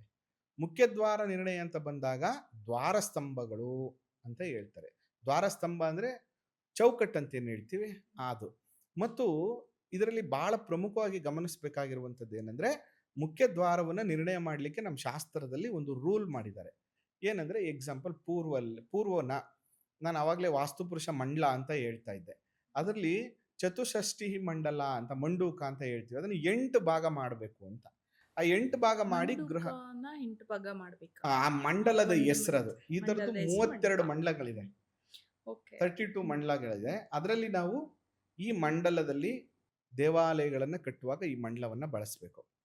ಎರಡನೇದು ಬಂದು ಏಕಶಿತಿ ಮಂಡಲ ಅಂತ, 981 ಆಗುತ್ತೆ ಇದು. ಈ 9 ಭಾಗಗಳನ್ನಾಗಿ ಮಾಡಿ, ಎಕ್ಸಾಂಪಲ್ ನಾನು ಪೂರ್ವದೊಂದು ಎಕ್ಸಾಂಪಲ್ ಹೇಳ್ತೀನಿ ನಿಮಗೆ. ಆ ಪೂರ್ವದಲ್ಲಿ 1ನೇ ಭಾಗವನ್ನ ಉಚ್ಚ ಸ್ಥಾನ ಅಂತ ಕರಿತೀವಿ. ಅಲ್ಲಿ ಡೋರ್ ಇರ್ಬೋದು. ಅಂದ್ರೆ ಪೂರ್ವ ಈಶಾನ್ಯ. ಮತ್ತೆ 3 ಮತ್ತು 4ನೇ ಭಾಗದಲ್ಲಿ ಡೋರ್ ಇರ್ಬೋದು. ಇದು ಅತ್ಯಂತ ಶ್ರೇಷ್ಠವಾದ ಫಲವನ್ನ ಕೊಡುತ್ತೆ. ಇದನ್ನೇ ನಾವು ಶುಭ ನಡಿಗೆ ಅಂತ ಕರಿತೀವಿ. ಈ ಶುಭ ನಡಿಗೆಯಲ್ಲಿ ಮನೆಗೆ ಬಂದ್ರೆ ತುಂಬಾ ಒಳ್ಳೇದು. ನೋಡಿ, ನೀವೇನಾದ್ರೂ 3, 4ರಲ್ಲಿ ಡೋರ್ ಇಟ್ರೆ ಡಬಲ್ ಡೋರ್ ಮಾಡ್ಬೇಕು ನೀವು. ಏನಕ್ಕೆ ಡಬಲ್ ಡೋರ್ ಮಾಡಬೇಕು ಅಂತಂದ್ರೆ, ನಿಮಗೆ ಅಲ್ಲಿ ಲ್ಯಾಂಡಿಂಗ್ ಕೊಡಕ್ಕಾಗೋದಿಲ್ಲ. ಅದು ಅಂದ್ರೆ ನಿಮಗೆ ಒಂದೇ ಪ್ರಾಬ್ಲಮ್ ಆಗತ್ತೆ. ಬಾಗ್ಲು ಚೌಕಟ್ಟಲ್ಲಿ 2 2 ಬಾಗಿಲು ಹಿಂಗ್ ಮಾಡ್ಕೋಬೇಕು. ಓಪನ್ ಮಾಡಿದ್ರೆ ಕರೆಕ್ಟ್. ದೇವ್ರ ಮನೆ ಬಾಗ್ಲು ಹೇಗ್ ಓಪನ್ ಆಗತ್ತೆ ಆ ತರ ಸೇಮ್. 2 ಬಾಗ್ಲು ಓಪನ್ ಮಾಡ್ಬೇಕು. ಅದೇ ಪೂರ್ವದ ಈಶಾನ್ಯದಲ್ಲಿ ನೀವು ಇಟ್ಕೊಂಡಾಗ, ಈಶಾನ್ಯ ಕಾರ್ನರ್‌ಲ್ಲಿ ಇಟ್ಕೊಂಡಾಗ, ನಾನು ಒಳಗಡೆ ನಿಂತಿದ್ದೀನಿ ಅಂತ ಭಾವಿಸ್ಕೊಳ್ಳಿ. ಹ್ಮ್. ನಾನು ಡೋರನ್ನ ಓಪನ್ ಮಾಡುವಾಗ, ಅಂದ್ರೆ ಒಳಗಡೆ ನಿಂತ್ಕೊಂಡು ನಾನು ಡೋರ್ ಓಪನ್ ಮಾಡುವಾಗ ಎಡಭಾಗಕ್ಕೆ ಹೋಗ್ಬೇಕದು. ಮನೆ ಒಳಗಡೆ ನಿಂತು ಡೋರ್ ಓಪನ್ ಮಾಡಿದಾಗ ಮಾಡುವಾಗ ಎಡಭಾಗಕ್ಕೆ ಎಡಗಡೆಗೆ ಹೋಗ್ಬೇಕು. ನನ್ನ ಎಡಗಡೆಗೆ ಹೋಗ್ಬೇಕು. ಇದನ್ನ ಕ್ಲಾಕ್ ವೈಸ್ ಅಂತ ಕರಿತೀವಿ. ಹ್ಮ್. ಎಡಕ್ಕೆ ಹೋದ್ರೆ. ಬಲಭಾಗಕ್ಕೆ ತೆಗೆದ್ರೆ ಆಂಟಿ ಆಂಟಿ ಕ್ಲಾಕ್ ವೈಸ್ ಆಗುತ್ತೆ. ಇಲ್ಲೇನಾಗುತ್ತೆ, ನೀವು ಯಾವಾಗ್ಲೂ ಈಶಾನ್ಯದ ಬಾಗಿಲನ್ನ ತೆಗೆಯುವಂತ ಸಂದರ್ಭದಲ್ಲಿ ಅದಕ್ಕೊಂದು ಸಪೋರ್ಟ್ ಸಿಗುತ್ತೆ, ಲ್ಯಾಂಡಿಂಗ್ ಸಿಗುತ್ತೆ. ಅದಕ್ಕೋಸ್ಕರ ಲ್ಯಾಂಡಿಂಗ್ ಇರಬೇಕು. ಅಂದ್ರೆ ಬಾಗಿಲು ಯಾವಾಗ್ಲೂ ನಿಂತ್ಕೋಬಾರ್ದಾಗ್ಲೇ, ಅದಕ್ಕೊಂದು ಸಪೋರ್ಟ್ ವಾಲ್ ಇರಬೇಕು ಅಂತ. ಅದಕ್ಕೋಸ್ಕರ ಯಾವಾಗ್ಲೂ ನಾನು ಒಳಗಡೆಯಿಂದ ನಿಂತು ಬಾಗಿಲನ್ನ ತೆಗೆಯುವಾಗ ಕ್ಲಾಕ್ ವೈಸ್ ತೆಗಿಬೇಕು. ಇದೆಲ್ಲವೂ ಕೂಡ ಅಪ್ಲಿಕೇಬಲ್ ಬಂದು ಮುಖ್ಯ ದ್ವಾರಗಳಿಗೆ ಮತ್ತೆ ಉಪದ್ವಾರಗಳು ಅಂತ, ಮನೆಯಿಂದ ಆಚೆಗೆ ಹೋಗುವ ಇನ್ನೊಂದು ಹಿತ್ಲು ಬಾಗಿಲು ಅಂತ ಮಾಡ್ತಿದ್ವಿ ಹಳ್ಳಿಗಳ ಕಡೆ. ಈಗ ನೀವು ಯುಟಿಲಿಟಿಗೆಲ್ಲ ಹೋಗಕ್ಕೆ ಒಂದು ಬಾಗಿಲು ಮಾಡಿರ್ತೀರಲ್ಲ, ಆ 2 ಭಾಗಗಳನ್ನ ಈ ರೂಲ್ ಪ್ರಕಾರ ಮಾಡಬೇಕು. ಮಿಕ್ಕಂತೆ ನಿಮ್ಮ ರೂಮ್ಗಳಿಗೆಲ್ಲಾನು ಕೂಡ ಇದನ್ನ ಅಬ್ಸರ್ವ್ ಮಾಡಬೇಕು ಅಂತ ಏನಿಲ್ಲ. ನಿಮ್ಮ ಅನುಕೂಲಕ್ಕೆ ತಕ್ಕಂಗೆ ಮಾಡ್ಕೋಬೇಕು. ಯಾಕಂದ್ರೆ ಅವಾಗೆಲ್ಲ ಮನೆಗಳನ್ನು ಹೇಗೆ ಕಟ್ತಾ ಇದ್ರು, ಕಾಲಕ್ಕೆ ತಕ್ಕಂತ ಒಂದಷ್ಟು ಬದಲಾವಣೆಗಳನ್ನ ನಾವು ಮಾಡ್ಕೋಬೇಕಾಗತ್ತೆ. ಆ ಕಾಲಕ್ಕೆ ತಕ್ಕಂತ ಬದಲಾವಣೆಗಳನ್ನ ನಾನು ಮಾಡ್ಕೊಳ್ಳಿಲ್ಲ ಅಂದ್ರೆ ಅದು ವರ್ಕ್ ಆಗಲ್ಲ. ನೋಡಿ, ಎಕರೆಗಟ್ಟಲೆ ಮನೆ ಕಟ್ತಾ ಇದ್ರು. 10 ಕುಂಟೆ, 20 ಕುಂಟೆ, 30 ಕುಂಟೆಗೆಲ್ಲ ಮನೆ ಕಟ್ತಾ ಇದ್ರು ಅವಾಗ ದೊಡ್ಡದಾಗಿ. ಆಗ ಮನೆ ನಿಮಗೆ ಸಂಸಾರ ಜನಗಳು ಹಾಗೆ ಸಂಸಾರ ಜನಗಳು ಮಾಡ್ತಾ ಜಾಸ್ತಿ ಇದ್ರು ಮನೆ ಇರ್ತಿದ್ರು. ಒಳಗಡೆ. ಅದಕ್ಕೆ ಪ್ರತಿಯೊಂದು ಕೋಣೆಗಳಿಗೂ ಕೂಡ ವಾಸ್ತುವನ್ನ ನೋಡಿ ಹೀಗೇ ಬರಬೇಕು ಅಂತ ಮಾಡ್ತಾ ಇದ್ರು.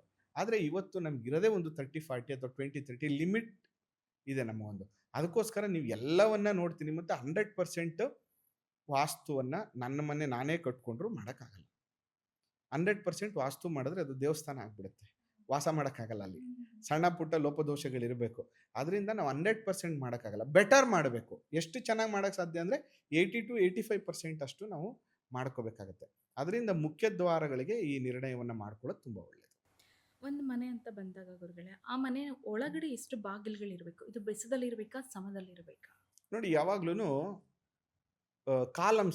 ಕಾಲಮ್ ಸ್ಟ್ರಕ್ಚರ್ಸ್ ಅಂತ ಕರಿತೀವಿ. ಪಿಲ್ಲರ್ಸ್ ಅಂತ ಕರಿತೀವಲ್ಲ ಅದು. ಮತ್ತು ನಮ್ಮ ಕಿಟಕಿಗಳು ಮತ್ತು ನಮ್ಮ ಬಾಗ್ಲು, ಓವರ್ ಆಲ್ ಮನೆಯ ಬಾಗ್ಲು ಎಷ್ಟಿರಬೇಕು ಅಂತಂದ್ರೆ ಸಮ ಸಂಖ್ಯೆಯಲ್ಲಿ ಇರಬೇಕು. 2, 4, 6, 8, 10 ತರ ಇರಬೇಕು. ಇದಕ್ಕೆ ಬಾತ್ರೂಮ್ ಬಾಗ್ಲು ಕೂಡ ಇನ್ಕ್ಲೂಡ್ ಎಲ್ಲ ಆಗುತ್ತಾ? ಎಲ್ಲ ಎಲ್ಲ applicable. ಸೇರಿ ಅದು ಎಲ್ಲ ಲೆಕ್ಕಕ್ಕೆ ಬರುತ್ತಾ? ಎಲ್ಲ ಸೇರಿ. ಹ್ಮ್. ಇದು ತುಂಬಾ ಸಿಂಪಲ್ ಥಿಯರಿ ಅಮ್ಮ. ಹ್ಮ್. ನಿಮಗೆ ಯಾವಾಗ ಸಮ ಸಂಖ್ಯೆಯಲ್ಲಿ ಬಾಗಿಲುಗಳಿರುತ್ತೋ, ಸಮ ಸಂಖ್ಯೆಯಲ್ಲಿ ಕಿಟಕಿಗಳಿರುತ್ತೋ, ಅದು ಕ್ರಾಸ್ ವೆಂಟಿಲೇಷನ್ ಮಾಡಕ್ ಈಸಿ ಆಗುತ್ತೆ. ಹ್ಮ್. ಯಾವಾಗ ಬೆಸ ಸಂಖ್ಯೆಯಲ್ಲಿರುತ್ತೋ ಅದು ಕ್ರಾಸ್ ವೆಂಟಿಲೇಷನ್ಗೆ ಅಷ್ಟೊಂದು ಸಪೋರ್ಟಿವ್ ಇಲ್ಲ. ಎಲ್ಲೋ ಒಂದು ಕಡೆ ಬ್ಯಾಲೆನ್ಸ್ ಉಳ್ಕೊಬಿಡುತ್ತೆ.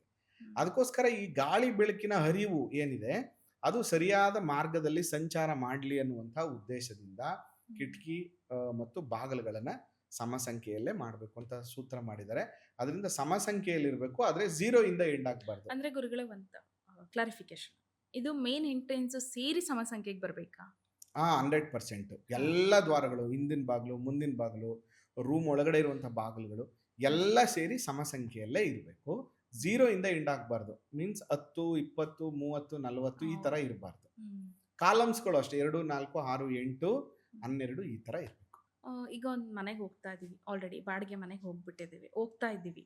ಪರಿಹಾರ ನೀವು ಹೇಳ್ಬಿಟ್ರಿ, ತಾತ್ಕಾಲಿಕ ಪರಿಹಾರ ಇದೆ, ಇದು ಪರ್ಮನೆಂಟ್ ಪರಿಹಾರ ಸಿಗಲ್ಲ ಅಂತ. ಈಗ ನಾನೊಂದು ಮನೆ ನೋಡಕ್ಕೆ ಹೋಗಬೇಕು, ಮನೆ ಚೇಂಜ್ ಮಾಡ್ತಾ ಇದ್ದೀನಿ. ಯಾಕೆಂದರೆ ಬೆಂಗಳೂರಲ್ಲಿ ಬಾಡಿಗೆ ಮನೆಗಳೇ ಸಿಕ್ಕಾಪಟ್ಟೆ ಸಿಗೋದು.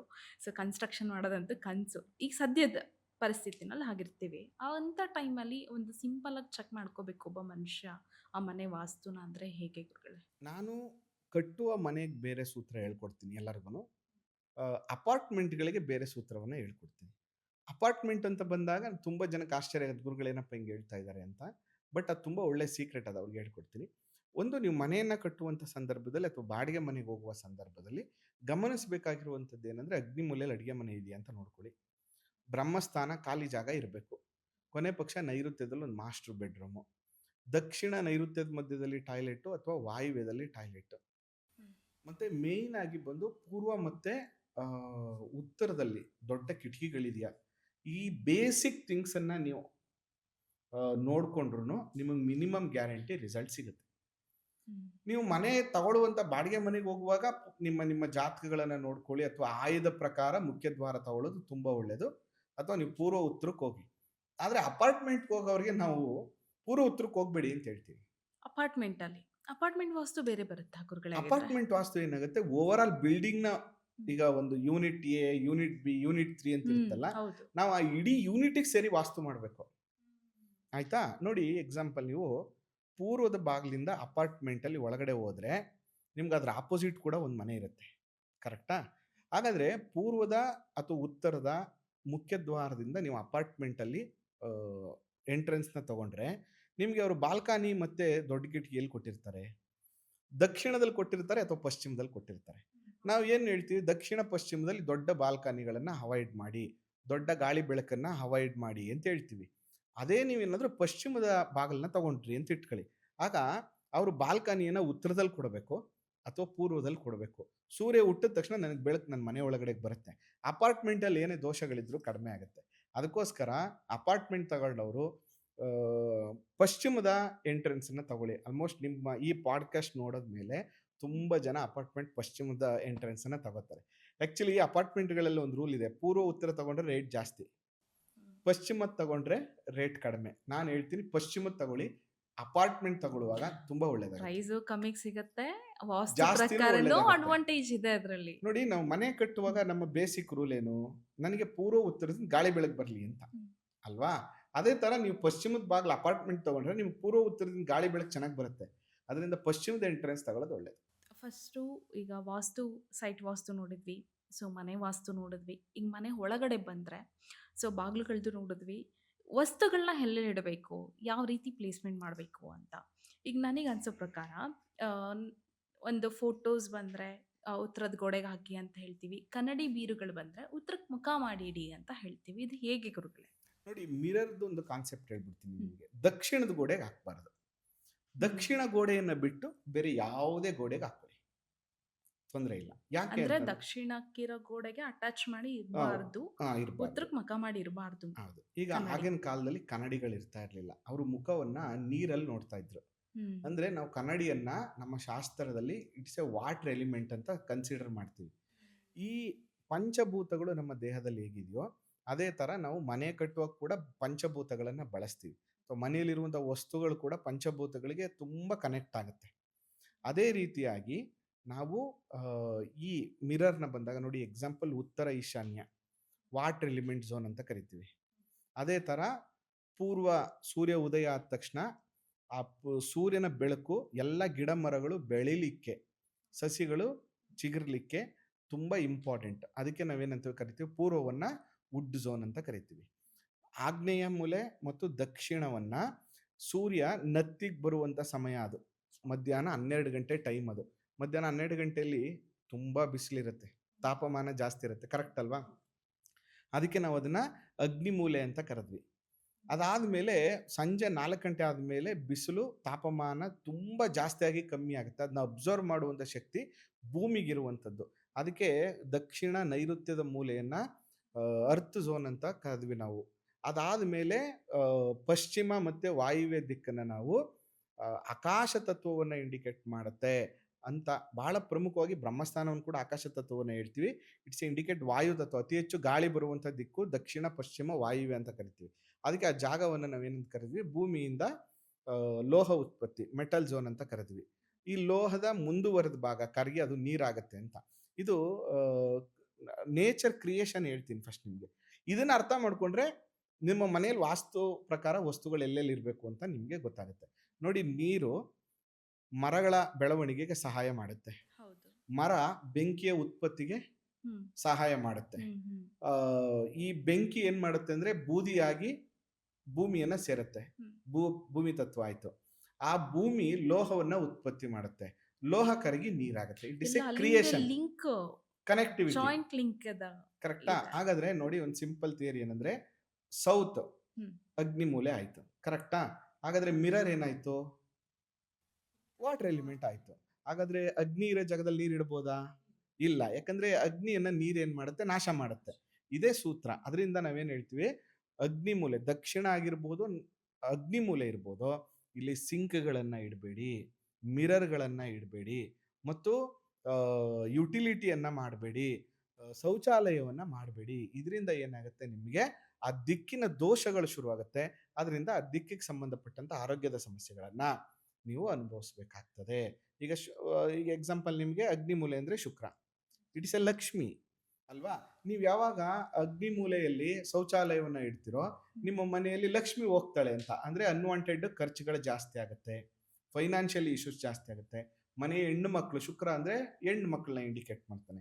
ಆದ್ರಿಂದ ಮನೆಯ ಹೆಣ್ಣು ಮಕ್ಕಳಿಗೆ ಆರೋಗ್ಯದ ಸಮಸ್ಯೆಗಳು ಜಾಸ್ತಿ ಆಗುವಂಥದ್ದು, ಈ ವಿಟಮಿನ್ಸ್ಗಳು ಕಡಿಮೆ ಆಗುವಂಥದ್ದು, ಈ ತರ ಪ್ರಾಬ್ಲಮ್ಮು ಆ ವಾತಾವರಣದಲ್ಲಿದ್ದಾಗ ಜಾಸ್ತಿ ಆಗುತ್ತೆ ಅಂತ.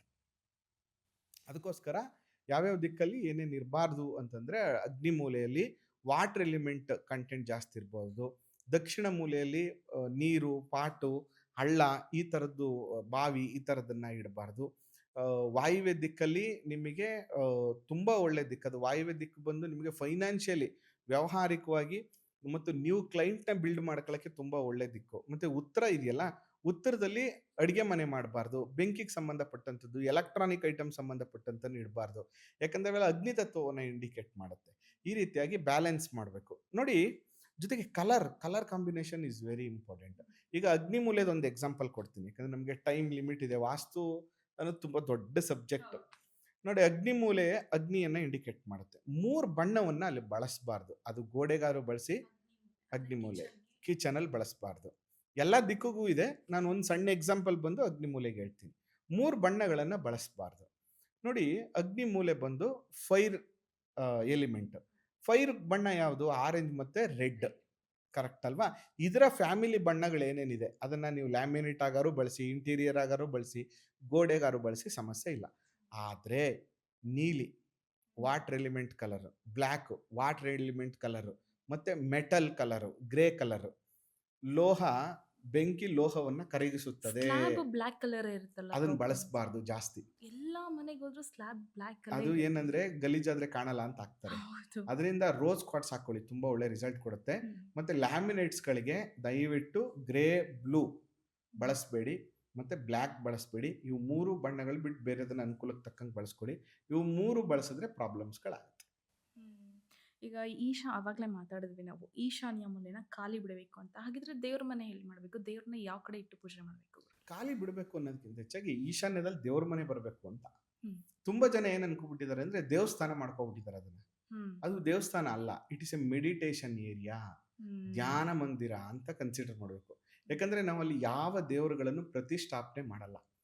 ದೇವ್ರ ಮನೆ ತುಂಬಾ ಹೈಟ್ ಇರಬಾರ್ದು, ತುಂಬಾ ಡಿಸೈನ್ ಮಾಡ್ಬಿಡ್ತಾರೆ. ಹೌದು. ಸೂರ್ಯನ ಬೆಳಕೆಲ್ಲ So, ಒಳಗಂಗ್ ಇವಾಗ ಬರ್ತಿರೋ ಇಂಟೀರಿಯರ್ ನೋಡಿದ್ರೆ ದೇವಸ್ಥಾನನೇ ಮನೆಯಲ್ಲಿ ಒಂದು ಭಾಗ ಮಾಡ್ಕೊಂಡಿದ್ದಾರೆ ಅನ್ನೋ ತರ ಇದೆ. 2 ತರ ಇರುತ್ತೆ. ಒಂದು, ಮನೆನೆಲ್ಲ ಕಟ್ಬಿಡ್ತಾರೆ, ದೇವ್ರ ಮನೆ ಎಲ್ಲಿಡೋದು ಅಂತ ಯೋಚನೆ ಮಾಡ್ತಾರೆ.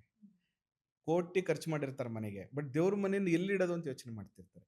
ಇನ್ ಕೆಲವರು ಏನಂದ್ರೆ, ಇವಾಗಂತೂ ದೇವ್ರ ಮನೆನೇ ಸಿಗಲ್ಲ ಗುರುಗಳ, ಬೆಂಗಳೂರಲ್ಲಿ ದೇವ್ರ ಮನೆ ಸಿಗಲ್ಲ. ಸಿಗಲ್ಲ. ಅದ್ರ ಹೌದು, ಸ್ಟ್ಯಾಂಡ್ ಹಾಕೊಂಡ್ಬಿಡಿ. ಯಾವಾಗ್ಲೂ ಫಸ್ಟ್ ದೇವ್ರ ಮನೆನ ಫಿಕ್ಸ್ ಮಾಡ್ಬೇಕಮ್ಮ. ದೇವ್ರು ಬಂದು ಅಲ್ಲಿ ನಿಂತ್ಕೊಂಡ್ರೆ ಅವ್ರು ಬಂದು ನಮ್ಮನ್ನ ಕಾಪಾಡ್ತಾರೆ. ನಾವು ಅವ್ರಿಗೆ ಜಾಗ ಕೊಡ್ಲಿಲ್ಲ ಅಂದ್ರೆ ನಮ್ಗೆಲ್ಲಿ ಜಾಗ ಇರುತ್ತೆ?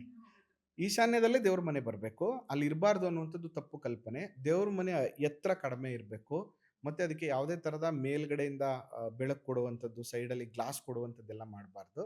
ದೀಪದ ಎನರ್ಜಿಯಲ್ಲಿ ನಾವು ಕೂತ್ಕೋಬೇಕು. ಅದರಿಂದ ಏನಾಗುತ್ತೆ, ಕಾನ್ಸಂಟ್ರೇಷನ್ ಜಾಸ್ತಿ ಆಗುತ್ತೆ, ಹೊರಗಡೆ ಡಿಸ್ಟರ್ಬೆನ್ಸ್ಗಳು ಜಾಸ್ತಿ ಇರಲ್ಲ.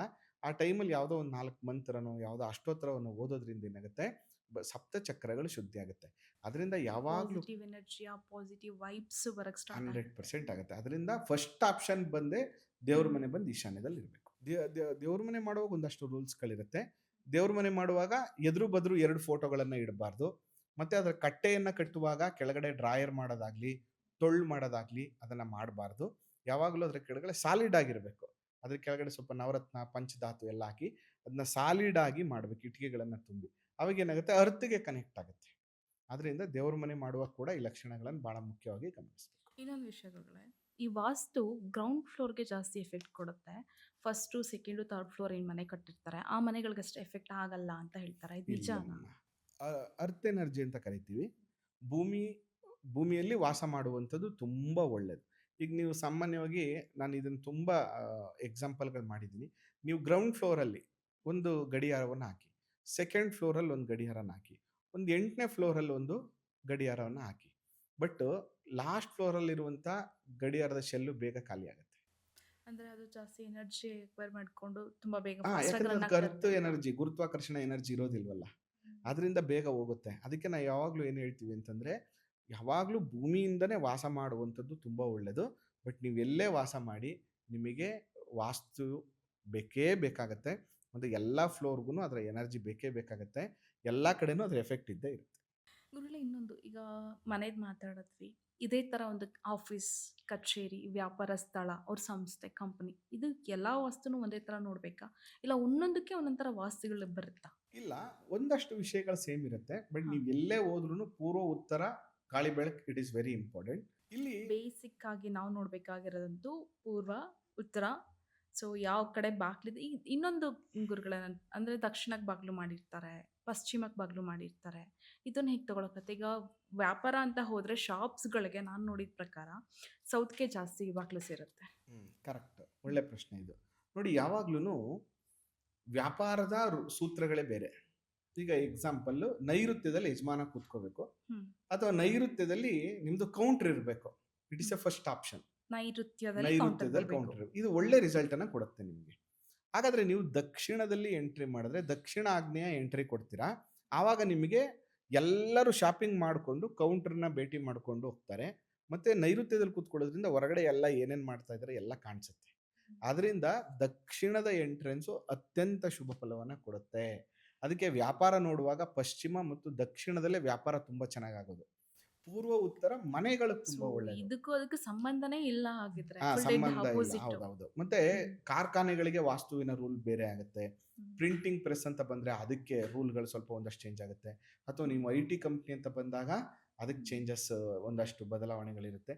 ಈ ರೀತಿಯಾಗಿ ನಾವು ಮಾಡ್ಕೋಬೇಕಾಗುತ್ತೆ. ತುಂಬಾ ಧನ್ಯವಾದಗಳು ಗುರುಗಳೇ.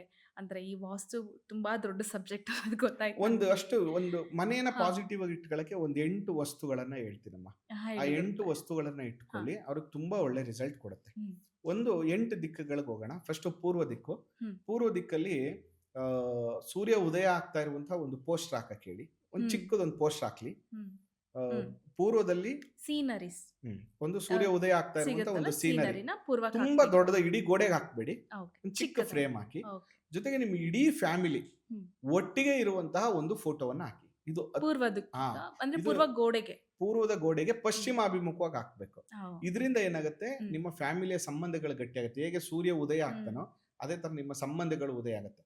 ಆದ್ರೆ ಇಲ್ಲೊಂದು ರೂಲ್ ಇದೆ, ಮಸ್ಟ್ ಅಂಡ್ ಶುಡ್ ಹ್ಮ್ ಹೆಣ್ಮಕ್ಳು ಆ ಫೋಟೋದಲ್ಲಿ ಸ್ಮೈಲಿಂಗ್ ಫೇಸ್ ಅಲ್ಲಿ ಇರ್ಬೇಕು, ಹ್ಮ್ ಮತ್ತೆ ಚಿನ್ನನಾರು ಹಾಕಿರ್ಬೇಕು. ಓ ಏ ಇದು ಇದೆಯಾ? ಗುರುಗಳೇ, ನಮ್ಮ ಹತ್ರ ಏ ಚಿನ್ನ ಹಾ ಇಲ್ಲ ಅಂತ ನೀವಂದ್ರೆ, ಕೊನೆ ಪಕ್ಷ ಎಡಿಟಿಂಗ್ ಎಲ್ಲಾರು ಚಿನ್ನ ಹಾಕ್ಸಿ, ನಿಮ್ಮ ಮನೆಗೆ ಚಿನ್ನ ಓಕೆ. ಬರುತ್ತೆ. ಹ್ಮ್ ಹ್ಮ್ ಹ್ಮ್ ಅದಾದ್ಮೇಲೆ ಬಹಳ ಮುಖ್ಯವಾಗಿ ಅಗ್ನಿ ಮೂಲೆಯಲ್ಲಿ, ಹ್ಮ್ ಈ ಅಗ್ನಿ ಮೂಲೆ ಬಹಳ ಒಳ್ಳೆ ದಿಕ್ಕು. ಅದರಲ್ಲಿ ನೀವೊಂದು ಮಣ್ಣೊಂದು ಕುಡಿಕೆ ತಗೋಬೇಕು. ಅಗ್ನಿ ಮೂಲೆಗೆ. ಅಗ್ನಿ ಮೂಲೆಯಲ್ಲಿ ಹ್ಮ್ ಒಂದು ಕುಡಿಕೆ, ಹ್ಮ್ ಅದರಲ್ಲಿ ಪ್ರತಿದಿನ ಸ್ವಲ್ಪ ದುಡ್ಡು ಹಾಕ್ತಾ ಬರಬೇಕು. ಹಾ ಇದು ತುಂಬಾ ಒಳ್ಳೆ ರಿಸಲ್ಟ್ ಸಿಗುತ್ತೆ. ಅಗ್ನಿ ಮೂಲೆಯಲ್ಲಿ ಕುಡಿಕೆ, ಮಣ್ಣಿನ ಕುಡಿಕೆ ಇಟ್ಟು ಅದಕ್ಕೆ ಪ್ರತಿದಿನ ನಮ್ ಕೈಲಿ ಎಷ್ಟಾಗುತ್ತೆ ಎಷ್ಟು ಅಷ್ಟು 1 50 ರೂಪಾಯಿ ರೂಪಾಯಿ, 100 ಸಿಕ್ಕಿದ್ರೆ ರೂಪಾಯಿ 1, 50 ರೂಪಾಯಿ, 100 ರೂಪಾಯಿ ಆಗ್ತಾ ಬನ್ನಿ. ಆಗ್ತಾ ಬರ್ಬೇಕು. ಓಕೆ. ದಕ್ಷಿಣ ದಿಕ್ಕಲ್ಲಿ ಹಾ ಟ್ರೋಪಿಸ್ ಹಾ ಅಂದ್ರೆ ನೀವು ಗೌರವ, ಸನ್ಮಾನ, ಹಾ ಅವಾರ್ಡ್ಗಳೇನೋ ಇರುತ್ತಲ್ಲ, ಅದನ್ನ ದಕ್ಷಿಣದಲ್ಲಿ ದಕ್ಷಿಣದ ಉತ್ತರಾಭಿಮುಖವಾಗಿ ಇಡಿ. ಗೋಡೆಗಿಟ್ಟಿ ಉತ್ತರ ಉತ್ತರಾಭಿಮುಖವಾಗಿ ಮಾಡಿ. ಇರಬೇಕು. ನೈಋತ್ಯ ಮೂಲೆಯಲ್ಲಿ ಗಂಡ ಹೆಂಡತಿ ಇಬ್ರು ಕೂಡ ಹ್ಮ್ ಒಟ್ಟಿಗೆ ಯಾವುದೋ ನಿಮಗೆ ತುಂಬಾ ಇಷ್ಟ ಆಗಿರುವಂತ ಯಾವುದೋ ಒಂದು ಪ್ಲೇಸ್ ಹೋಗಿರ್ತೀರಲ್ಲ, ಹ್ಮ್ ಅದೊಂದು ಬೆಸ್ಟ್ ಮೂಮೆಂಟ್ ಫೋಟೋ ಇದ್ರೆ ಹ್ಮ್ ಇಬ್ರು ಜೊತೆಗಿರುವಂತ ಫೋಟೋವನ್ನ ಸೂಪರ್. ನೈಋತ್ಯದಲ್ಲಿ ಹಾಕ್ಸಿ. ಹ್ಮ್ ಪಶ್ಚಿಮ ದಿಕ್ಕಲ್ಲಿ ಮಕ್ಕಳದ ಆಟ ಸಾಮಾನು, ಹ್ಮ್ ಆಯ್ತಾ, ಇದು ತುಂಬಾ ಒಳ್ಳೆ ರಿಸಲ್ಟ್ ಕೊಡುತ್ತೆ. ಯಾಕಂದ್ರೆ ಚಿಲ್ಡ್ರನ್ ಏರಿಯಾ ಅಂತ ಕರಿತೀವಿ ಪಶ್ಚಿಮವನ್ನ. ಹ್ಮ್ ಅದರಿಂದ ಆ ದಿಕ್ಕಲ್ಲಿ ಮಕ್ಕಳ ಆಟಿಕೆಯನ್ನ ನೀವು ಇಡಿ. ಪಶ್ಚಿಮಕ್ಕೆ ಅಂದ್ರೆ ಪೂರ್ವಕ್ಕೆ ಮುಖ ಮುಖ ಮಾಡಿರ್ಬೇಕು, ಪಶ್ಚಿಮ ಮಾಡಿರ್ಬೇಕು, ಗೋಡೆಗಿರಬೇಕು ಪಶ್ಚಿಮ ಇಲ್ಲಿಗೆ. ಗೋಡೆಗೆ ಇರಬೇಕು. ವಾಯುವ್ಯದಲ್ಲಿ ನಿಮ್ಮ ಬೆಸ್ಟ್ ಫ್ರೆಂಡ್, ಅಥವಾ ನೀವ್ ಏನಾಗಿ, ಈಗ ನೀವು ಒಬ್ರು ಒಳ್ಳೆ ಆಂಕರ್ ಅಂತ ಇಟ್ಕೊಳ್ಳೋಣ. ಈಗ ಇಟ್ಕೊಳ್ಳೋದೇನಿಲ್ಲ, ನೀವು ಒಳ್ಳೆ ಆಂಕರ್ನೇ, ತುಂಬಾ ಚೆನ್ನಾಗಿ ಮಾತನಾಡ್ತೀರಿ, ವಾಗ್ದೇವಿ ನಿಮ್ಮ ನಾಲ್ಗೆಯಲ್ಲಿದ್ದಾರೆ. ನೀವು ಏನೋ ಒಂದು ಅಚೀವ್ಮೆಂಟ್ ಮಾಡ್ಬೇಕು ನಿಮ್ಮ ವೃತ್ತಿಯಲ್ಲಿ ಅಂತ ಇರ್ತೀರಾ. ಎಕ್ಸಾಂಪಲ್, ಅವರ ಫೋಟೋ ಅಥವಾ ಅವರ ಜೊತೆಗೆ ಏನೋ ಒಂದು ಬ್ಲೆಸ್ಸಿಂಗ್ ತಗೊಂಡಿರುವಂತ ಒಂದು ಫೋಟೋವನ್ನ ವಾಯುವ್ಯ ಮೂಲೆಯಲ್ಲಿ ಹಾಕ್ಬೇಕು. ಈಗ ಕ್ರಿಕೆಟ್ ಪ್ಲೇಯರ್ ಸಚಿನ್ ಒಂದು ಫೋಟೋ ಹಾಕಬೇಕು. ಅಥವಾ ಅವ್ರ ಗುರುಗಳು ಯಾರೋ ಇರ್ತಾರೆ, ಅವ್ರ ಜೊತೆಗೆ ಒಂದು ಫೋಟೋ ಹಾಕೋಬೇಕು. ಅವಾಗ ಏನಾಗುತ್ತೆ, ಅಲ್ಲಿ ಪ್ರೋಗ್ರೆಸ್ ಆಗುತ್ತೆ. ಅಥವಾ ನಿಮ್ಮ ಜೊತೆ ನೀವು ಯಾರಿಗೆ ಉತ್ತಮ ಸಂಬಂಧ ಇರಬೇಕು, ಒಂದು ಒಳ್ಳೆ ಫ್ರೆಂಡ್ಶಿಪ್ ಇರಬೇಕು ಅಂತಿರ್ತೀರೋ, ಅಥವಾ ಯಾರ್ದು ಬ್ಲೆಸ್ಸಿಂಗ್ ಬೇಕು ಅಂತಿರ್ತೀರೋ, ಅವ್ರನ್ನ ವಾಯುವ್ಯ ದಿಕ್ಕಲ್ಲಿ ಒಂದು ಹಾಕಿ.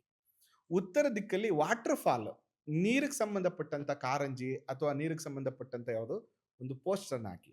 ಈಶಾನ್ಯ ದಿಕ್ಕಲ್ಲಿ ಒಂದೊಳ್ಳೆ ಸ್ಪಿರಿಚುವಲ್ ಪುಸ್ತಕವನ್ನ ಇಡಿ. ಈ 8 ರೆಮಿಡೀಸ್ನ ನೀವು ಮಾಡ್ಕೊಳ್ಳಿ. ಮನೆಯಲ್ಲಿ ತುಂಬಾ ಒಳ್ಳೆ, ಮತ್ತೆ ಗಾಳಿ ಬೆಳಕು ಪೂರ್ವ ಉತ್ತರದಿಂದ ಬರುವಂತ ರೀತಿಯಲ್ಲಿ ಮಾಡ್ಕೊಳ್ಳಿ. ಅದ್ಭುತವಾದಂತಹ ರಿಸಲ್ಟ್ ನಿಮಗೆ ಸಿಗುತ್ತೆ. ತುಂಬ ಧನ್ಯವಾದಗಳು. ಇಷ್ಟೆಲ್ಲ ಇನ್ಫಾರ್ಮೇಷನ್ ಕೊಟ್ರಿ. ಆ್ಯಕ್ಚುಲಿ ನನಗೂ ಗೊತ್ತಿರಲಿಲ್ಲ. ನಾನು ಹೋಗ್ಬಿಟ್ಟು ಈ 8 ದಿಕ್ಕುಗಳಿಗೆ ಏನೇನು ಹೇಳಿದ್ರಿ ಪರಿಹಾರ, ಅದನ್ನ 100% ನಾನು ಮಾಡ್ತೀನಿ ನನ್ನ ಮತ್ತೆ ಮನೆಯಲ್ಲಿ. ಇನ್ನೊಂದು ಅಮ್ಮ, ಹಾ. ಗಂಡ ಹೆಂಡತಿ ಮಲಗಿರ್ತಾರಲ್ಲ ರೂಮಲ್ಲಿ, ಮಿರರ್ಗಳಿರಬಾರ್ದು ಅಂತ ತುಂಬಾ ಜನ ಹಾ, ಹೇಳ್ತಾರೆ. ಕರೆಕ್ಟ್ ಗುರುಗಳೇ. ಆಯ್ತಾ? ಹೌದು. ಮಿರರ್ ಹಾಕೊಂಡ್ರೆ ಕೆಟ್ಟದ್ದಾಗತ್ತಾ ಅಂತಂದ್ರೆ, ಹ್ಮ್ ಮಿರರ್ ಹಾಕೊಂಡ್ರೆ ಏನು ಕೆಟ್ಟದ್ದಾಗಲ್ಲ. ಹ್ಮ್ ಇದರ ಹಿಂದೆ ಇರುವಂತಹ ವೈಜ್ಞಾನಿಕತೆಯನ್ನ ನಾವು ಅರ್ಥ ಮಾಡ್ಕೋಬೇಕು. ಹ್ಮ್ ನೋಡಿ, ಯಾವಾಗ್ಲೂ ಕೂಡ ಬೆಳಕು ಹ್ಮ್ ಯಾವುದೇ ಕನ್ನಡಿಗೆ ಬಂದ್ರೆ ರಿಫ್ಲೆಕ್ಟ್ ಆಗುತ್ತೆ. ಹೌದು. ನೀವು ರಾತ್ರಿನೇ ಒಂದು 11 ಗಂಟೆ ಮೇಲೆ, ಸೂರ್ಯ ಮುಳುಗದ ಮೇಲೆ, ಚಂದ್ರ ಬಂದ ಮೇಲೆ ನೇಚರ್ ಜಡತ್ವಕ್ಕೆ ಹೋಗುತ್ತೆ, ಕತ್ಲೆಗೆ ಹೋಗುತ್ತೆ. ಹ್ಮ್ ಅದಕ್ಕೆ ಬಾಡಿಗೆ ರೆಸ್ಟ್ ಬೇಕು. ಹ್ಮ್ ನೀವು ಎಷ್ಟು ಚೆನ್ನಾಗಿ ನಿದ್ದೆ ಮಾಡ್ತೀರೋ ಬೆಳಿಗ್ಗೆ ಅಷ್ಟು ಚೆನ್ನಾಗಿ ಆಕ್ಟಿವ್ ಆಗಿರ್ತೀರ. ಹ್ಮ್ ಇದನ್ನೇ ಪೋಷಣೆ ಅಂತ ಕರಿತೀವಿ ನಾವು. ಹ್ಮ್ ಈಗ ನೀವು ಕನ್ನಡಿ ಇಟ್ಟಾಗ ಏನಾಗುತ್ತೆ, ನೀವು ಮಧ್ಯರಾತ್ರಿಲಿ ಇದ್ರಿ, ಹ್ಮ್ ಎಲ್ಲೋ ವಾಶ್ರೂಮ್ಗೆ ಹೋಗ್ಬೇಕು, ಇಲ್ಲಿಗೆ ಹೋಗ್ಬೇಕು, ಲೈಟ್ ಹಾಕ್ತೀರಾ. ಹ್ಮ್ ಆ ಲೈಟ್ ಹಾಕಿದ ತಕ್ಷಣ ಏನಾಗುತ್ತೆ, ಆ ಲೈಟ್ Reflection ಮಿರರ್ ಜೊತೆ ನೋಡಿರುತ್ತೆ. ರಿಫ್ಲೆಕ್ಷನ್ ಆದಾಗ ಹ್ಮ್. ನಿಮ್ಮ ಕಣ್ಣು ಅದನ್ನ ತಗೊಳ್ಳಲ್ಲ, ನಿಮ್ಮ ಮೈಂಡ್ ಅದನ್ನ ತಗೊಳ್ಳಲ್ಲ. ಹ್ಮ್. ಆಗ ಒಂದು ಆತಂಕ, ಭಯ, ಸ್ಟ್ರೋಕ್ ಆಗುವಂಥದ್ದು, ಹ್ಮ್. ಈ ಥರದ್ದೆಲ್ಲ ಹೆಲ್ತ್ ಪ್ರಾಬ್ಲಮ್ಗಳು ಬರುತ್ತೆ. ಆ ಉದ್ದೇಶಕ್ಕೋಸ್ಕರ ಕನ್ನಡಿ ಇಡಬೇಡಿ ಎಂದ್ರು. ಜೊತೆಗೆ ಯಾವಾಗ ದೇಹವನ್ನ ಹ್ಮ್. ನಗ್ನವಾಗಿ ನೋಡ್ತಾರೋ ಆಗ ದೇಹದ ಮೇಲೆ ಅವ್ರಿಗೆ ಆಸೆ ಹೋಗುತ್ತಂತೆ. Okay. ಅದಕ್ಕೋಸ್ಕರ ಹಾ. ಸ್ನಾನದ ಗೃಹದಲ್ಲಿ ಹ್ಮ್. ಮಲ್ಕೊಂಡಿರುವಂತ ಜಾಗದಲ್ಲಿ ಕನ್ನಡಿಯನ್ನ ಇಡಬೇಡಿ ಅನ್ನುವಂತ ಇಡಬಾರ್ದು. ಉದ್ದೇಶದಿಂದ ಹ್ಮ್. ಈ ಚಿಂತನೆಯನ್ನ ಹೇಳಿದಾರೆ ಇಷ್ಟು ಹೊರತು, ಸೈಂಟಿಫಿಕ್ ರೀಸನ್ ಕೂಡ. ಅದನ್ನ ಇಟ್ರೆ ನಿಮ್ಗೆ ಕೆಟ್ಟದಾಗ್ಬಿಡುತ್ತೆ, ಅದು ಇಟ್ರೆ ನಿಮ್ಗೆ ಸಾಲ ಬಂದ್ಬಿಡುತ್ತೆ, ಆ ತರ ಅಲ್ಲ. ಕನ್ನಡಿನ ಇಟ್ಟಿರ್ತೀವಿ. ನಾವೇನ್ Correct. ಮಾಡ್ತೀವಿ, ಮಲಗ್ಬೇಕಾರೆ ಉಲ್ಟಾ ನನ್ನ ಮಕ್ಳು ಮಾಡ್ಬಿಡೋದು. ಇದ್ರಲ್ಲ, ಬಿಡಲ್ಲ ಅವಳು. ಹ್ಮ್. ನನಗೆ ಇನ್ಫಾರ್ಮ್ ಮಾಡ್ತಾ, ಹೋಗಿ ಫಸ್ಟ್ ಕನ್ನಡಿ ರೊಟೇಟ್ ಮಾಡ್ಬಿಟ್ ಬಾ ಅಂತ. ಇಷ್ಟೇ, ಅದ್ ರೂಲ್ ಏನಂದ್ರೆ ಅದರ Rotate ಮಾಡ್ಬಿಡು. ರಿಫ್ಲೆಕ್ಟ್ ಆಗ್ಬಾರ್ದಮ್ಮ. ಮುಚ್ಚಿದ್ರೆ ಬೆಳಿಗ್ಗೆ ಹೊತ್ತು ಅದು ಓಪನ್ ಇದ್ರೆ ಯಾವುದೇ ಪ್ರಾಬ್ಲಮ್ಸ್ ಇರೋದಿಲ್ಲ ನನಗೆ. ಇದೇ ಕಾರಣಕ್ಕೆ ನೋಡಿ, ಉತ್ತರದಲ್ಲಿ ನಿಮ್ಮ ಹತ್ರ ನಿಮ್ಮ ಮನೇಲಿ ಕಿಟಕಿ ಇಲ್ಲ, ಹ್ಮ್. ಕರೆಕ್ಟಾ? ಬಟ್ ನಮ್ಗೆ ಉತ್ತರದಿಂದ ಏನ್ ಬರಬೇಕು, ಗಾಳಿ ಗಾಳಿ ಮತ್ತೆ ಬೆಳಕು ಬೆಳಕು ಬರಬೇಕು. ಬರ್ಬೇಕು. ಆಗ ಅಲ್ಲೊಂದು ಮಿರರ್ ಹಾಕಿಸ್ತೀವಿ ನಾವು. ಆ ಮಿರರ್ ಹಾಕ್ದಾಗ ಏನಾಗುತ್ತೆ, ಲೈಟಿನ ರಿಫ್ಲೆಕ್ಷನ್ ಆಗುತ್ತೆ. ಅವಾಗ ಏನಾಗುತ್ತೆ, ಬೆಳಕಿನ ಎನರ್ಜಿ ನಮ್ಗೆ ಆ ದಿಕ್ಕಿಂದ ಬರುವಂತ ರೀತಿಯಲ್ಲಿ ಭಾಸ ಆಗುತ್ತೆ. ಆ ಮೈಂಡ್ ಅದನ್ನ ತಗೋತದೆ. ಅದಕ್ಕೋಸ್ಕರ ಅದನ್ನ